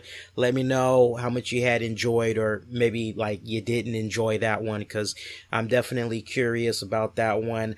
It's not on the high priority list as far as like what I need to get to, because I'm trying to check out other stuff. But if enough of you say I need to check it out, I need to talk about it, I'll definitely, worst case scenario, I'll probably watch it this week, but will I talk about it next week?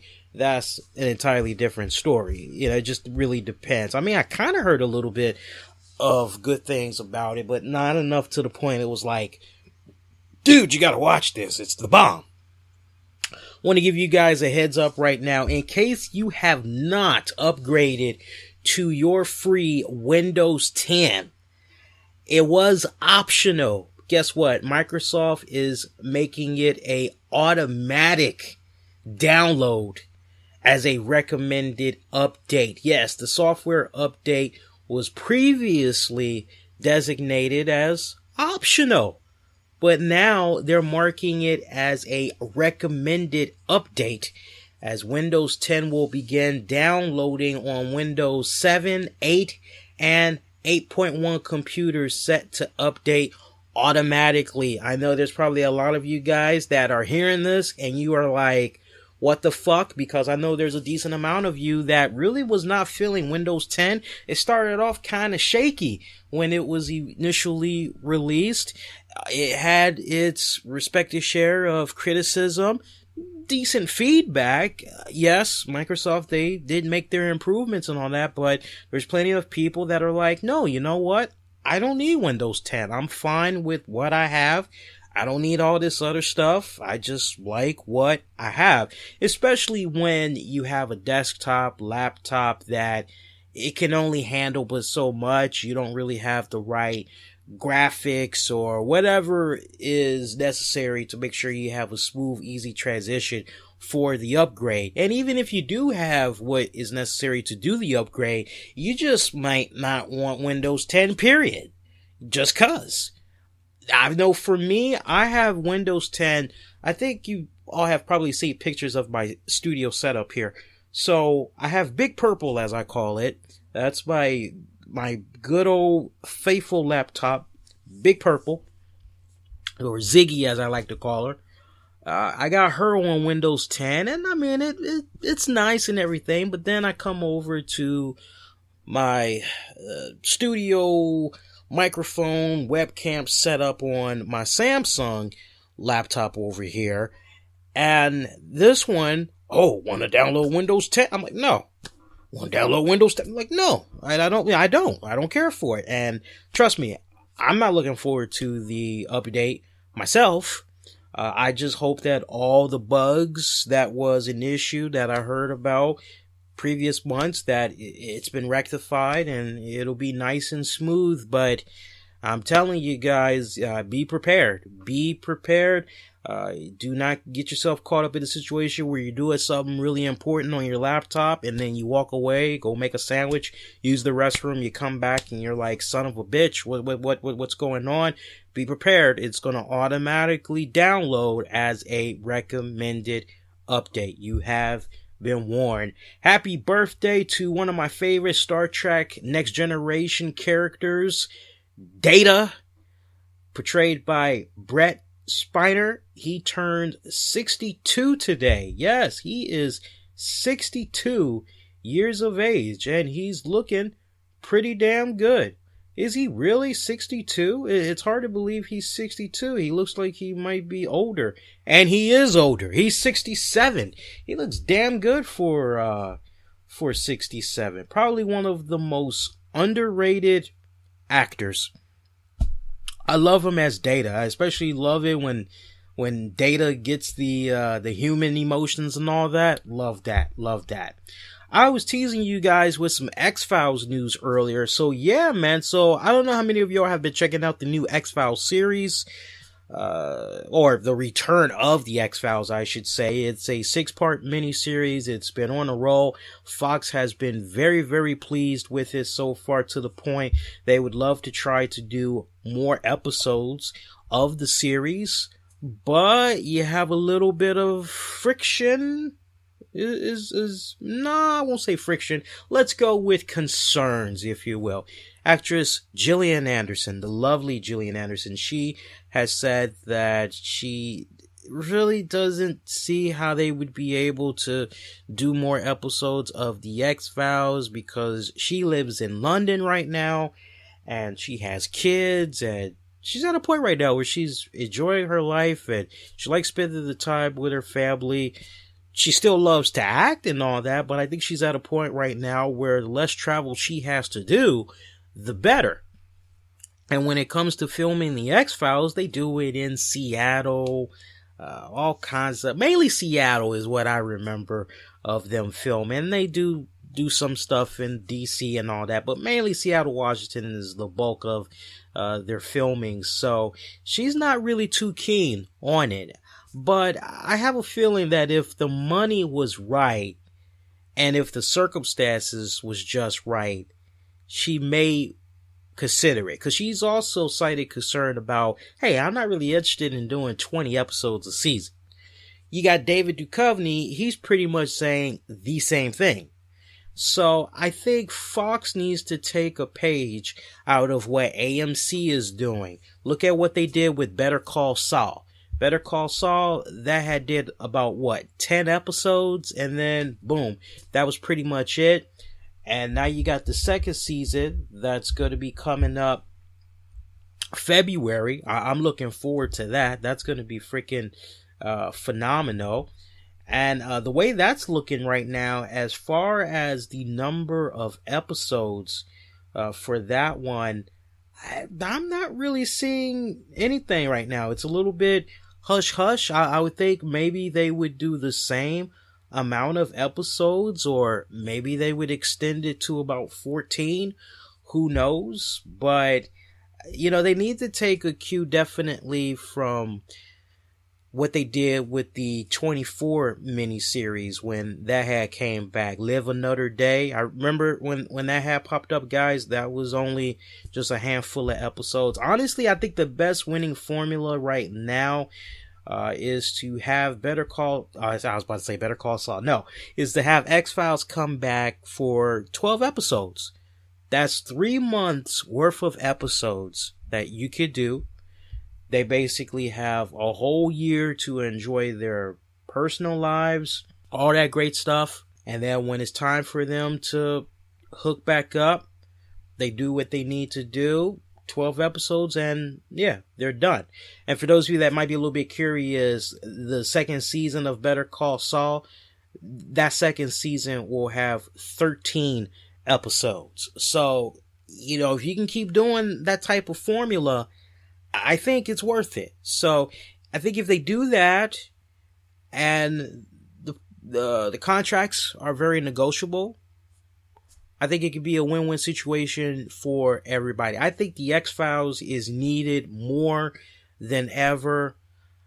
It ended on such a good, strong note. A lot of fans were very vocal.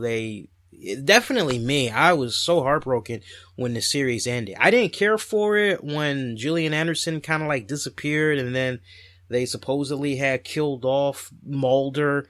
And then the replacements came in. You had the guy that played the T-1000 and all that. It felt weak right there. I was glad when they both had came back. I was heartbroken when the series ended. One thing, if X-Files is going to come back for more episodes, Chris Carter and crew, you gotta do me a huge solid. You gotta bring Lance Henriksen's Frank Black character. You gotta bring him back, because fans of Millennium, we need closure. Anybody that knows about the TV series Millennium, it ran for about 3 seasons, and it followed a FBI criminal profiler by the name of Frank Black, who has this gift, which is also a curse at the same time, as he's able to see what the killer sees. So when he walks up to these crime scenes with dead bodies, he is able to get these visions, and he basically sees in the eyes of the killer what the killer did in taking out that person. And it's with his visions that he's able to help get them their man or their woman. And eventually there is this group that is known as the Millennium Group that takes a liking to Frank's gifts, his abilities, and they want to try to recruit him and work exclusively with him and have him do some of their particular projects. But there seems to be more that meets the eye as far as why the Millennium Group has shown so much interest into Frank Black. Not to spoil it for you guys, but the way that the series ended when it got up to season 3, I gotta tell you, the first season, it was a very good, strong, winning formula. Season 2, they continued it. Season 3, they went in like an entirely different direction. It was very weak. Only like halfway through the 3rd season did we find the series try to go back to its roots. And that was pretty much as a result of continuing to lose viewership and declining in the ratings on a week-to-week basis.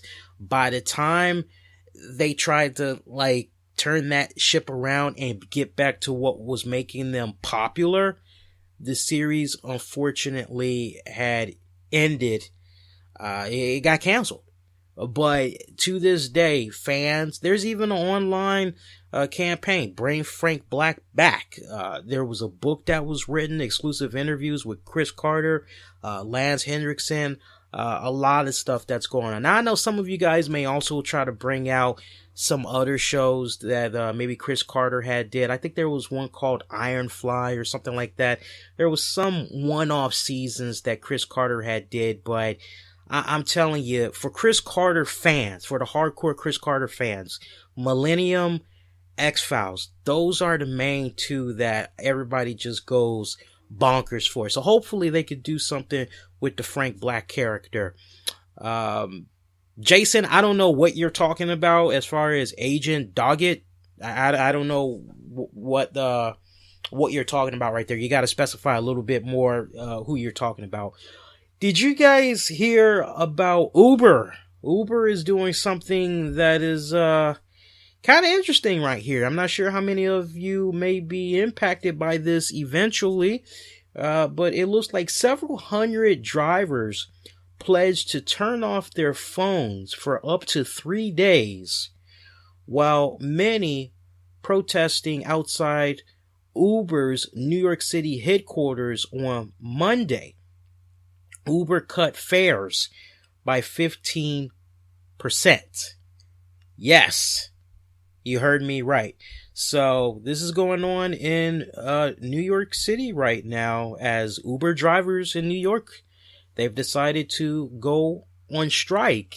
So I don't know how I personally feel about this right now. I mean, on the one hand, I'm looking at it from a couple of different angles, and I have to talk about this because I actually know a decent amount of people that are Uber drivers. So hopefully, I'm not looking to piss off you Uber drivers out there, but I'm just trying to look at it from like all different standpoints. Okay. So like, first off, let's talk about what exactly is Uber. Uber is basically this company that was the brainstorm by one or a couple of people that said, well, you know what? Fuck these taxi cab drivers. People get into these cabs, they're getting molested, and the cabs smell funny. These guys are charging ridiculous fares and all that. You know what? Wouldn't it be cool if, like, we had a company that was like a rival to the taxi cab companies, and thus, boom, you got Uber. So if you have a perfect driving record and you've been driving long enough, no points have been deducted from your license and all that, you can basically go on Uber, you can apply to become a driver, and basically the way it works, you pretty much choose the hours that you want to work. Somebody needs assistance getting from point A to point B. If you can take the fare, that's great. You set it up and, you know, you meet wherever, and, you know, it's a lot of, how can I put this? You're putting out the same amount of risk as you would with a cab driver. Cab drivers have to fill out W-2s, all that other stuff. Uber drivers have to do the same thing. So you're still taking a level of risk. I was talking to my girl about this a couple of weeks ago because we kept hearing about stories where women were being sexually assaulted by Uber drivers. So keeping all that in mind, to the point, I remember right before I got done with Hallmark, a friend of ours, we found out she was getting ready to take a ride with an Uber driver, and we were like, whoa, or at least it was me. I was actually pretty vocal about it. I said, wait a minute, are you sure you want to take a ride with an Uber driver? Because don't you know what's been going on in the news? And she's like, no, what's been going on? And I told her, and she was like, oh, wow, really? I said, yeah, you need to hip yourself a little better. Make sure you don't put yourself in harm's way. And, luckily, she was basically going in our direction. So we gave her a ride. She was, oh, what about the Uber driver? I was like, fuck him. So, not that, not fuck him, but, screw him, well, you know what I'm trying to say. So, I like the fact that you can be in this position where you could be your own boss.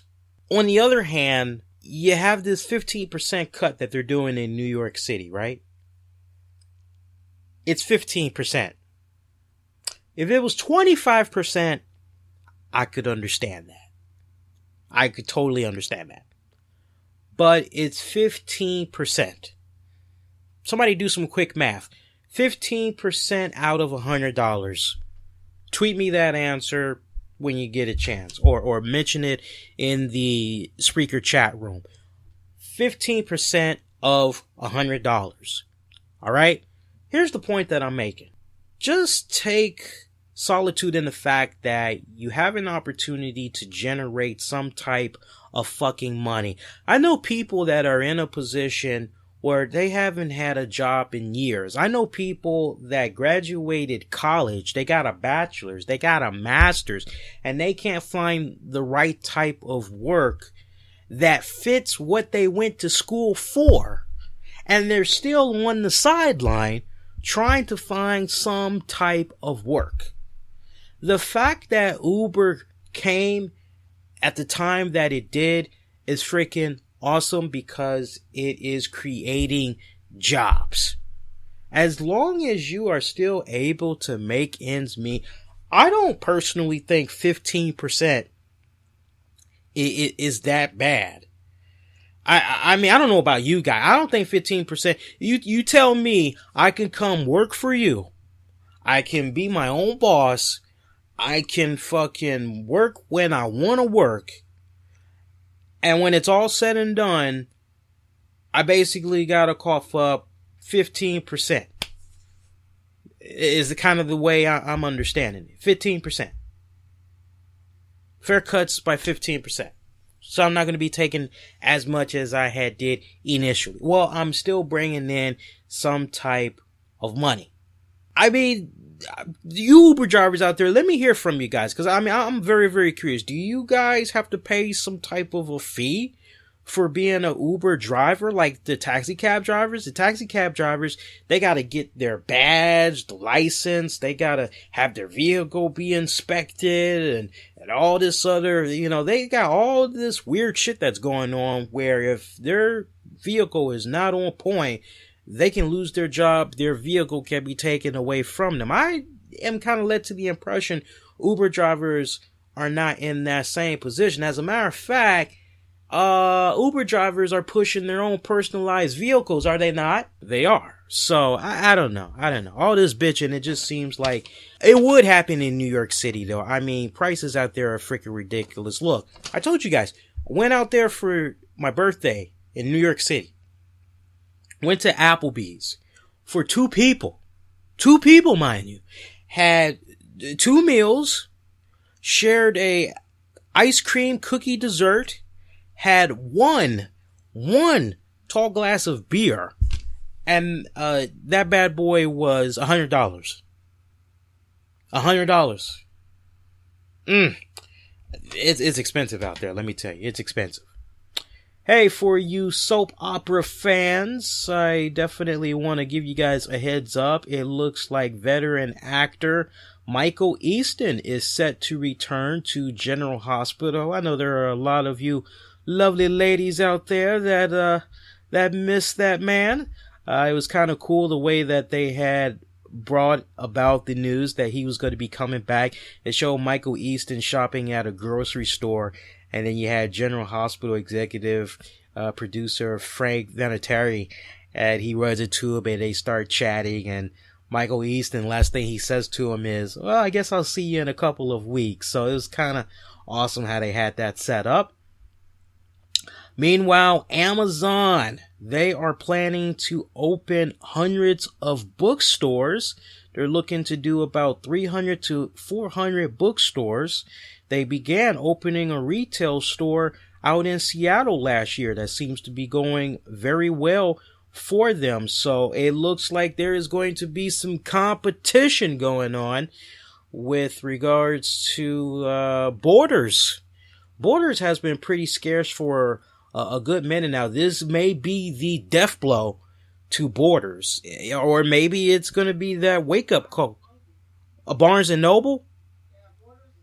Borders is gone? When Borders is gone? 2-3 years ago? So it's Barnes and Noble. Well, Barnes and Noble is still alive and kicking. Yeah, you can still get some damn good reasonable prices for books at Barnes and Noble. So you know what? Maybe what's going on is maybe Amazon is taking up the old border spaces, if they even still exist. You said 2-3 years ago. Kind of makes me wonder what's going on with some of those spaces. Speaking of comebacks, I don't know how many of you guys heard about this. Circuit City is making a comeback. It looks like there's going to be about 100 stores that's going to be independently owned and operated, as it's pretty much going under a new regime or what have you. I was quite amazed when I had heard about this. I actually remember when the Circuit Cities had began to close. I first experienced it when I was out in Springfield, Virginia. And I remember I went to a liquidation sale. It was basically everything had to go. Store was closing down. Everything in that damn store. I wish I'd have gone there sooner. Because everything in there, God, the lowest percentage-wise was 50%. They had, you name it, TV, you name it. They had 50% off, 60, 70%, 75. People were walking out of there with brand new TVs, all that. I never really did like the customer service at Circuit City, so I hope it changes this go round. And I'll tell you the reason why I said what I said. Is because almost every single time I needed help at customer service, at Circuit City, the customer service was crappy. I remember there was this one time I was in a big Al Pacino phase. I was looking for any and everything Al Pacino I could possibly find. I go to Circuit City. I say, hey, yeah, I'm looking for some Al Pacino movies. Any Al Pacino movie. Just want them. And the guy gets in front of this computer and he's like so freaking slow. I could tell he's not really sure what the fuck he's doing. So I say to him, I say, hey, if you don't mind, I can help speed this up a little bit. I know how to use computers very well. I know how to search for stuff. You could just maybe help out the next customer and I could do it myself. Oh no, we're the only ones that's supposed to touch this computer. And I'm like thinking to myself, God, anybody else would have been like, yeah, sure, go ahead. I mean, we're not supposed to, but you know your way around it. I'll just spot you, and if my supervisor comes, I'm going to have to hurry up and get back on that. But long story short, the guy was just scratching his head. I don't know what to tell you. I mean, if you don't see anything around here, I guess we don't have it. I'm like thinking, that is some shit poor customer service. I remember that same day, because I remember there was a friend that was with me. We ended up going to the Pentagon City Mall Best Buy. And, I mean, as soon as I come through the fucking door, hey, how you doing? Can I help you out? Yeah, I'm just trying to find any and all things Al Pacino. Oh, we'll go over to our entertainment section. You'll find somebody over there. I go on over there. I find this nice guy. It was a brother, too. And he's like, yeah, what's up, man? I'm like, yeah, I'm looking for some Al Pacino movies. Anything in particular? Man, I'm just a big fan of Al Pacino. I like any and everything. So he's like, oh, well, that's perfect. He's like, well, we'll see what we got in the store. So he goes to the computer and he pulls up like 10 freaking things. And I'm like, oh, wow, that's all Al Pacino? He's like, that's all Al Pacino. I'm like, okay, well, let's go find him. So we go find him. I got my basket and he's just... And we find titles that like wasn't even mentioned in his computer, and I grabbed those as well. He was just so freaking awesome, and he was telling me his personal favorite Al Pacino movies and all that. I remember I spent like about $200 that day on Al Pacino movies. I had it like that back then. I had money to blow. So, that was my hobbies. I just loved like spending my paychecks, at least a good portion of it, on DVDs. So, yeah, Al Pacino phase back then. I still am a huge Al Pacino fan.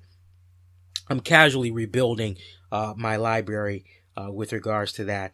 But, yeah, I remember Circuit City. I just was kind of like, you know. Am I the only one that remembers the Circuit City commercial from back in the day? It was in the early 90s. You had this little small white boy. He comes into the store, and he goes, excuse me. And he has his FM cassette player on, and he's talking to the Circuit City cashier or whatever.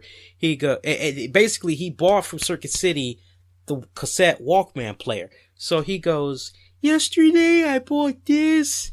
And then he pulls out a little newspaper flyer. And today I saw this. And he's basically showing him that the price was lower from the other competitor. And he's like, I just looked in the paper, and there it was. And the cashier basically gives him a couple of dollars and change in his hand. And the kid's like, that's it? And the guy goes, that's it. And the kid goes, cool. And they go, welcome to Circuit City, where service is state of the art. Well, it wasn't state of the art that day I fucking went, because it was shitty as hell, let me tell you. So I hope the customer service is back on point this go round. And last piece of news, it looks like Apple, they are expected to reveal the new iPhone 5 SE and the iPad Air 3. That is expected to be released in March. Now, with regards to the new tablet, it looks like it might be a slightly larger design than the iPad Air 2, but at the same time, it is going to strongly resemble the iPad Pro. This is what Engadget is saying, citing a unnamed source that wishes to remain anonymous. I'm looking forward to seeing how the iPad 3 turns out. I've been thinking about upgrading because my current iPad, I love it, but it gets so fucking hot after a while. I have it in a pad and it still feels fucking hot. That is something you do not want to have on your crotch and you're watching something or you're typing something. You ain't gonna make no babies, let me tell you. That thing gets hot. But yeah. See, anything else we could talk about before we pretty much wrap it up for tonight? I'm just checking around right here, and as I'm just making my rounds, see if anything news buzzworthy had came in since we've been on the air with you guys. I do want to remind you once again, we're going to be doing the 4th annual Slow Jamming with Lee special. That's going to be coming on live Spreaker. What is that? That is going to be Sunday morning, Valentine's Day. So 12 a.m. Eastern, Valentine's Day morning. Come on. Gonna be kicking back, playing some nice, good tunes. If you have a song dedication, requests, hit me up all throughout social media. I created a Facebook event for it on our page, so go check that out. When you guys get a chance, for those of you that have Facebook, stay connected that way and all that.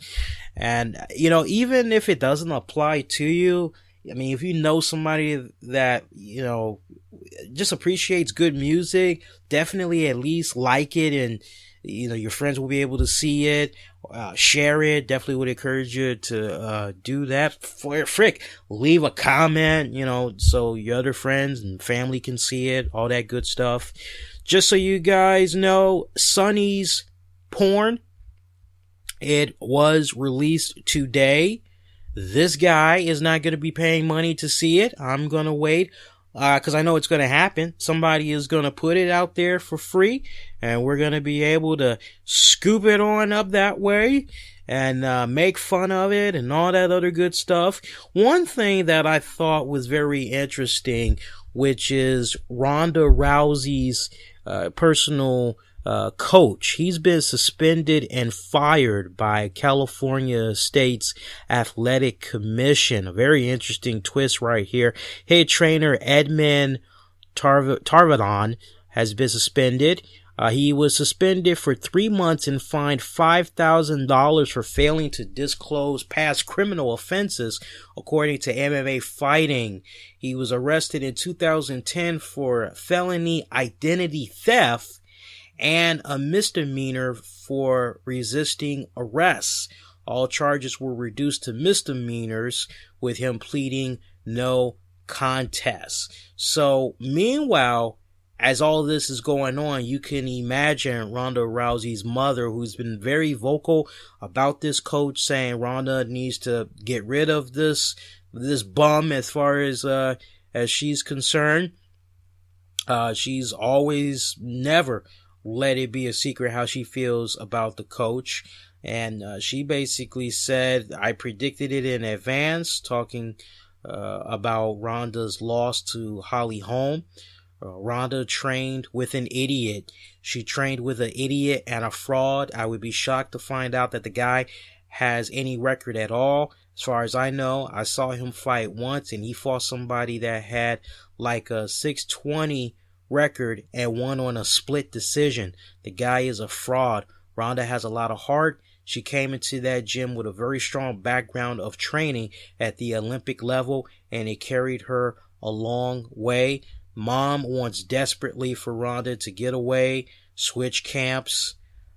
I'm hoping that it happens after hearing that news. I mean, after a while, you kind of got to learn, okay, I need to stop being loyal and just face facts. I mean, kind of can't help but wonder, would she have lost if she would have went with a different regime? I know she's trying to have that sense of loyalty. Maybe it was a situation where no one was really in her corner when she really needed it. He was in her corner, but my God, man, there's only but so much loyalty you can have. I tell you, you gotta cut ship. You gotta cut ship. Yeah, you gotta cut the rope and you gotta jump ship. Try saying that 3 times fast. Sheesh. Jason, Agent John Doggett. Sorry, spelled it wrong. He worked with Scully for one of the last 2 seasons. Didn't care about it. Honestly, like I said, I gotta go back and I gotta say it again. Once Scully left for a little bit, because I know her character eventually came back. Duchovny eventually came back, but there was the season where you had the T-1000 guy, and he was working with some girl. I didn't care about it. For me, X-Files is and will always be about the adventures of Mulder and Scully. I love Cancer Man. I love Mr. X. I love Skinner, their boss. I don't really care for, I mean, to each its own, but for me personally, I didn't care about those characters. And I think when you go back on the ratings definitely had reflected that. I remember they actually had started doing some like really weird, interesting stuff with regards to special guest writers. Didn't Stephen King direct the episode of the X-Files, if I'm not mistaken? I don't know if that was with Mulder and Scully. I kind of want to say it was. I don't know. I'm gonna have to brush up my memory on that. I know I can binge on that on Netflix. Take this with a grain of salt. Looks like there's some updates going on with regards to WrestleMania 32.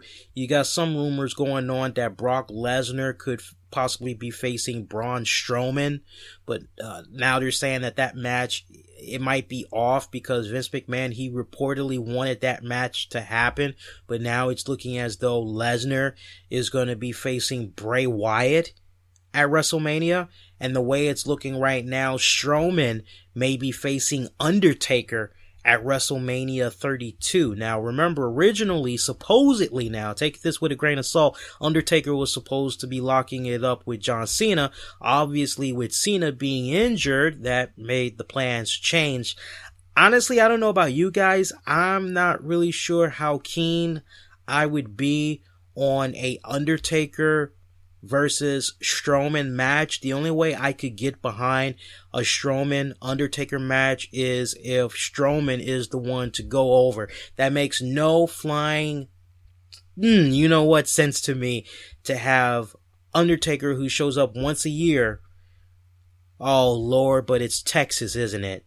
Well, so much for that. Yeah, I tell you. And then, I'd be more inclined to Brock Lesnar or Braun Strowman. I don't know what's going on with Sting. Do people even care about a Sting versus Undertaker match still? Maybe you might be able to do something like that. I don't know. I really don't know. And James Storm, Bobby Roode, they recently had spoke with the Huffington Post. I was checking this out, and they were talking about what was going on with Lucha Underground, WWE, as the question was put out there. It looks as though WWE was trying to buy up the entire roster from Lucha Underground and TNA, Ring of Honor, obviously with what new additions they've been adding over there. And James Storm, he had something very interesting to say. He said, for me, it only makes smart business. If they're able to do it because they have the financial backing, then so be it. However, it's also big props to the guys that don't go. A lot of people are always hating on the guys that don't go or leave or something. It's like you have to wrestle in the WWE to be successful. A lot of people can't live with that. Meanwhile, Bobby Roode said the one thing that you learn in this business is that perception is reality. What you see on TV or what you read about the business isn't always true. As James said, you don't have to go to WWE to make money or to be happy.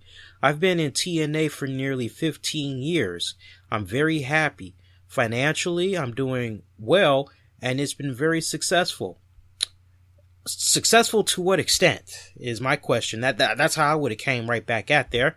In this business, we're all one big happy dysfunctional family. It doesn't matter which company you work for. Everyone wishes everyone else the best. Nobody ever wants to see a company fold. I don't know why some fans want to see the company do badly. On social media, people are bashing TNA. Why?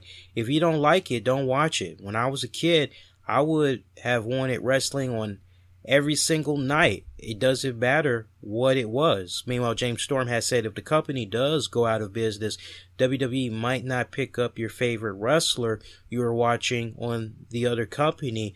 Now you don't get to see the other guy you wanted. So it was some very interesting points. I was listening to it, and I thought it was a rather decent interview and all that, but I'm never one that wants to see a company fold or anything like that.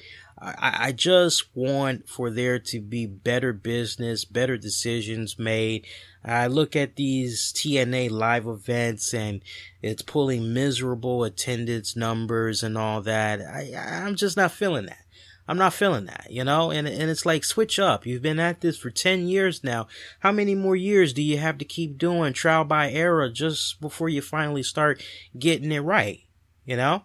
Shout out to Razor. Razor said, I'm a professional driver. I pay $135 a year for my taxi and limousine license in our county. Plus we have to pay for taxi and limo plates, insurance. Uber drivers don't pay for insurance or licenses. So Razor, I think you and me might be in agreement. If Uber drivers' cut is being taken by about 15%, I mean, they really shouldn't be tripping, because to me, based on the info that you just provided, it kind of seems like it could be a lot worse for these Uber drivers. I just, that just don't make no sense to me with regards to the Uber drivers. Uber drivers just need to loosen up. At the same time, just to defend them a little bit, at the same time, it is New York City. Taxes are so high out there and all that. It's ape shit ridiculous, let me tell you. I'm telling you, when you go out there to New York and you never been, but you've always been thinking about going, you got to take a pretty decent amount of money with you, because you're going to burn through some stuff real quick. Let me tell you, you will run through some money real quick. About how much money will you burn through real quick? I think we went through about almost 1,000 in 2 days. So, including hotel expenses and all that, I think we, about 1,000, yeah? Close to it? About 5 to 7. Now, does that include the temporary stop to New Jersey? Okay, 500 to 700 ain't that bad, but you could be looking at much higher, depending on how long you're trying to be out there. Other than that, I'm trying to see if there's any other thing we could tell you guys. One thing I thought that was very interesting, actually 2 pieces of news I want to share with you guys. 3, real quickly. This caught my eye. This is going off of memory. WWE and 2K, they have formed a new partnership or a renegotiation of their contract. They've done a new multi-year deal. So for those of you that may be in a little bit with 2K, get used to it, learn to live with it, learn to love it. WWE and 2K are going to be with one another for a good while. Fans of the old Justice League series, you may be happy to hear that Cartoon Network is going to be launching a new Justice League series in the coming months. And the way the animation looks, I'm kind of led to the impression it's following Justice League, kind of like maybe when they were teenagers or something like that. One thing that's very interesting, Mark Hamill and Kevin Conroy, they're going to come back to voice the iconic Batman and Joker characters. So, but the animation, it's not like how it was when we were growing up on Justice League or not even Justice League Unlimited. It looks very, when I say kid friendly, I don't want you guys thinking, well, of course, because it's for kids. No. If you remember the first couple of seasons of Justice League and then Justice League Unlimited, it was aimed towards mature teens and adults. This one, it really kind of comes off like Kid Teen Titans, if you will, just to kind of give you a little bit of an idea. Meanwhile, there was a really great interview that I'm trying to think who was it? Oh God, I can't think who did the interview because I wanted to give them a lot of props. But Tom Welling, who played Clark Kent and Superman on the hit CW series Smallville, he did a rare interview. Remember, after he did Smallville, he pretty much was like MIA for a little bit. And he's got a I actually want to see this now that I know the movie he's going to be in. I actually have to take the missus to see this on Valentine's Day. So at least I get to look at somebody I give a damn about. Now I want to see it. Tom Welling is going to be in the upcoming Nicholas Sparks adaptation of The Choice. And in a very rare interview, BuzzFeed is who he spoke to. Now it's coming back to me. He basically talked about how he landed the role of Clark Kent, Superman, at the age of 24, going through the motions, the growing pains of the Clark Kent Superman character and all that. And one thing that really stood out during the interview was the talk of, hey, you've got this new Supergirl series on CBS. A lot of people are wondering if and when the time comes for Superman to show up, would you be interested in reprising your Clark Kent Superman character? Last we saw you became Superman. So would you be interested in coming back? After all, when we think of the TV version of Superman, you've had the longest run out of all the TV adaptations, which is true because Smallville had ran for about 10 years. And he basically had said, well, honestly, nobody approached me as far as if I want to do it. I'm not saying that I would shoot it down or anything, but nobody has come up to me. So he didn't really exactly shoot it down.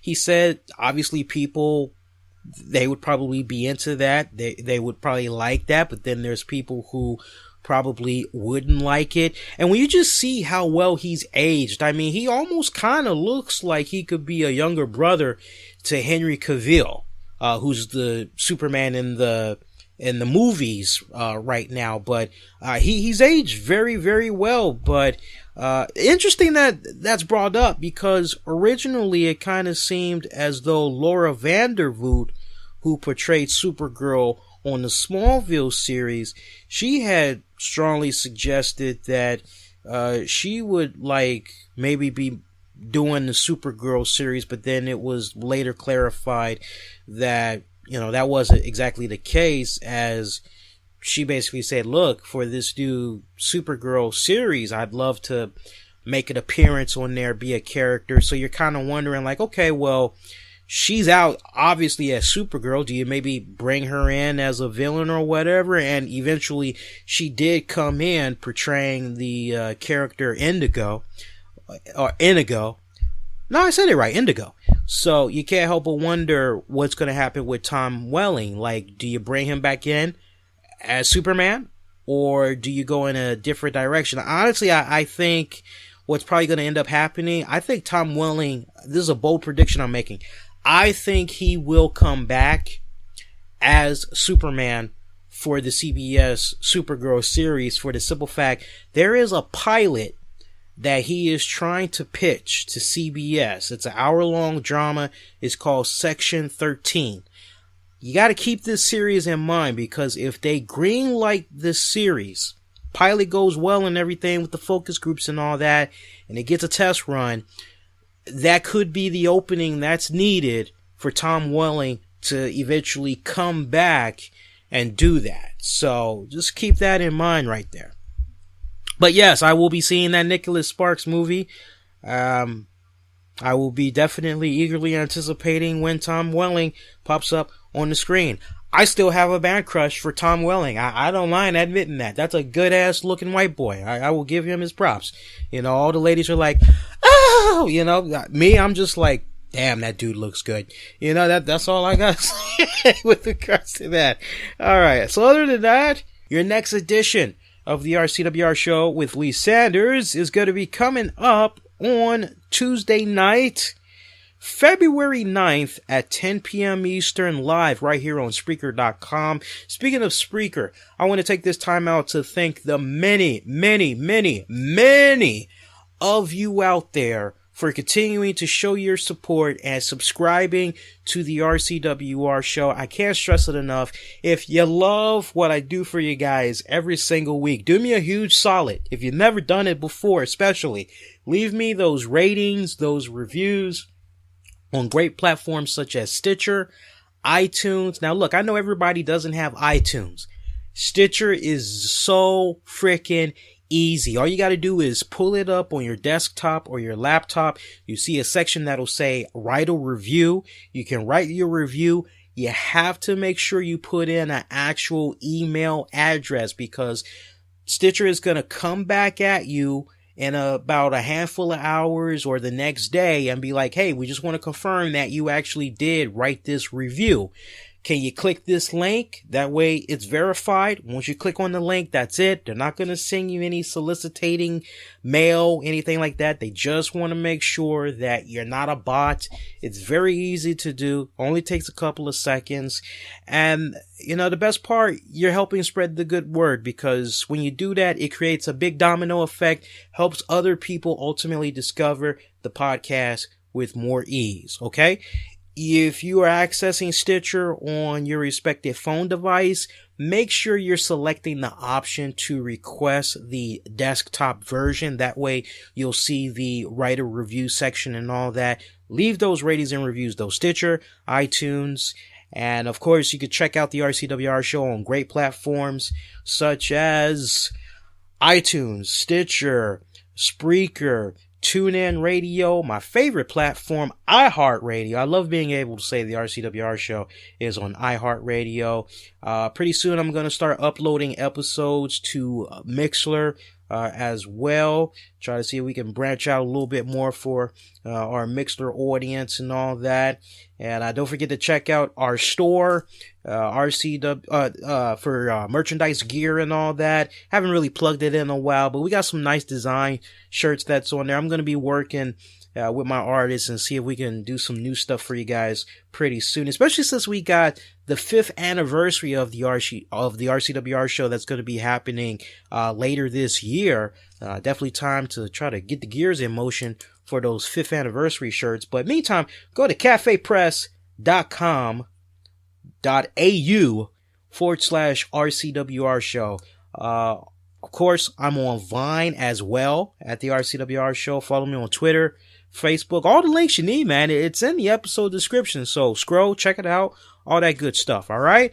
And that is going to do it. I'm wishing all of you all to be safe. Most importantly, be kind to one another. I will see you next go round. Shout out to Jason. Shout out to Razor. Shout out to Leanne.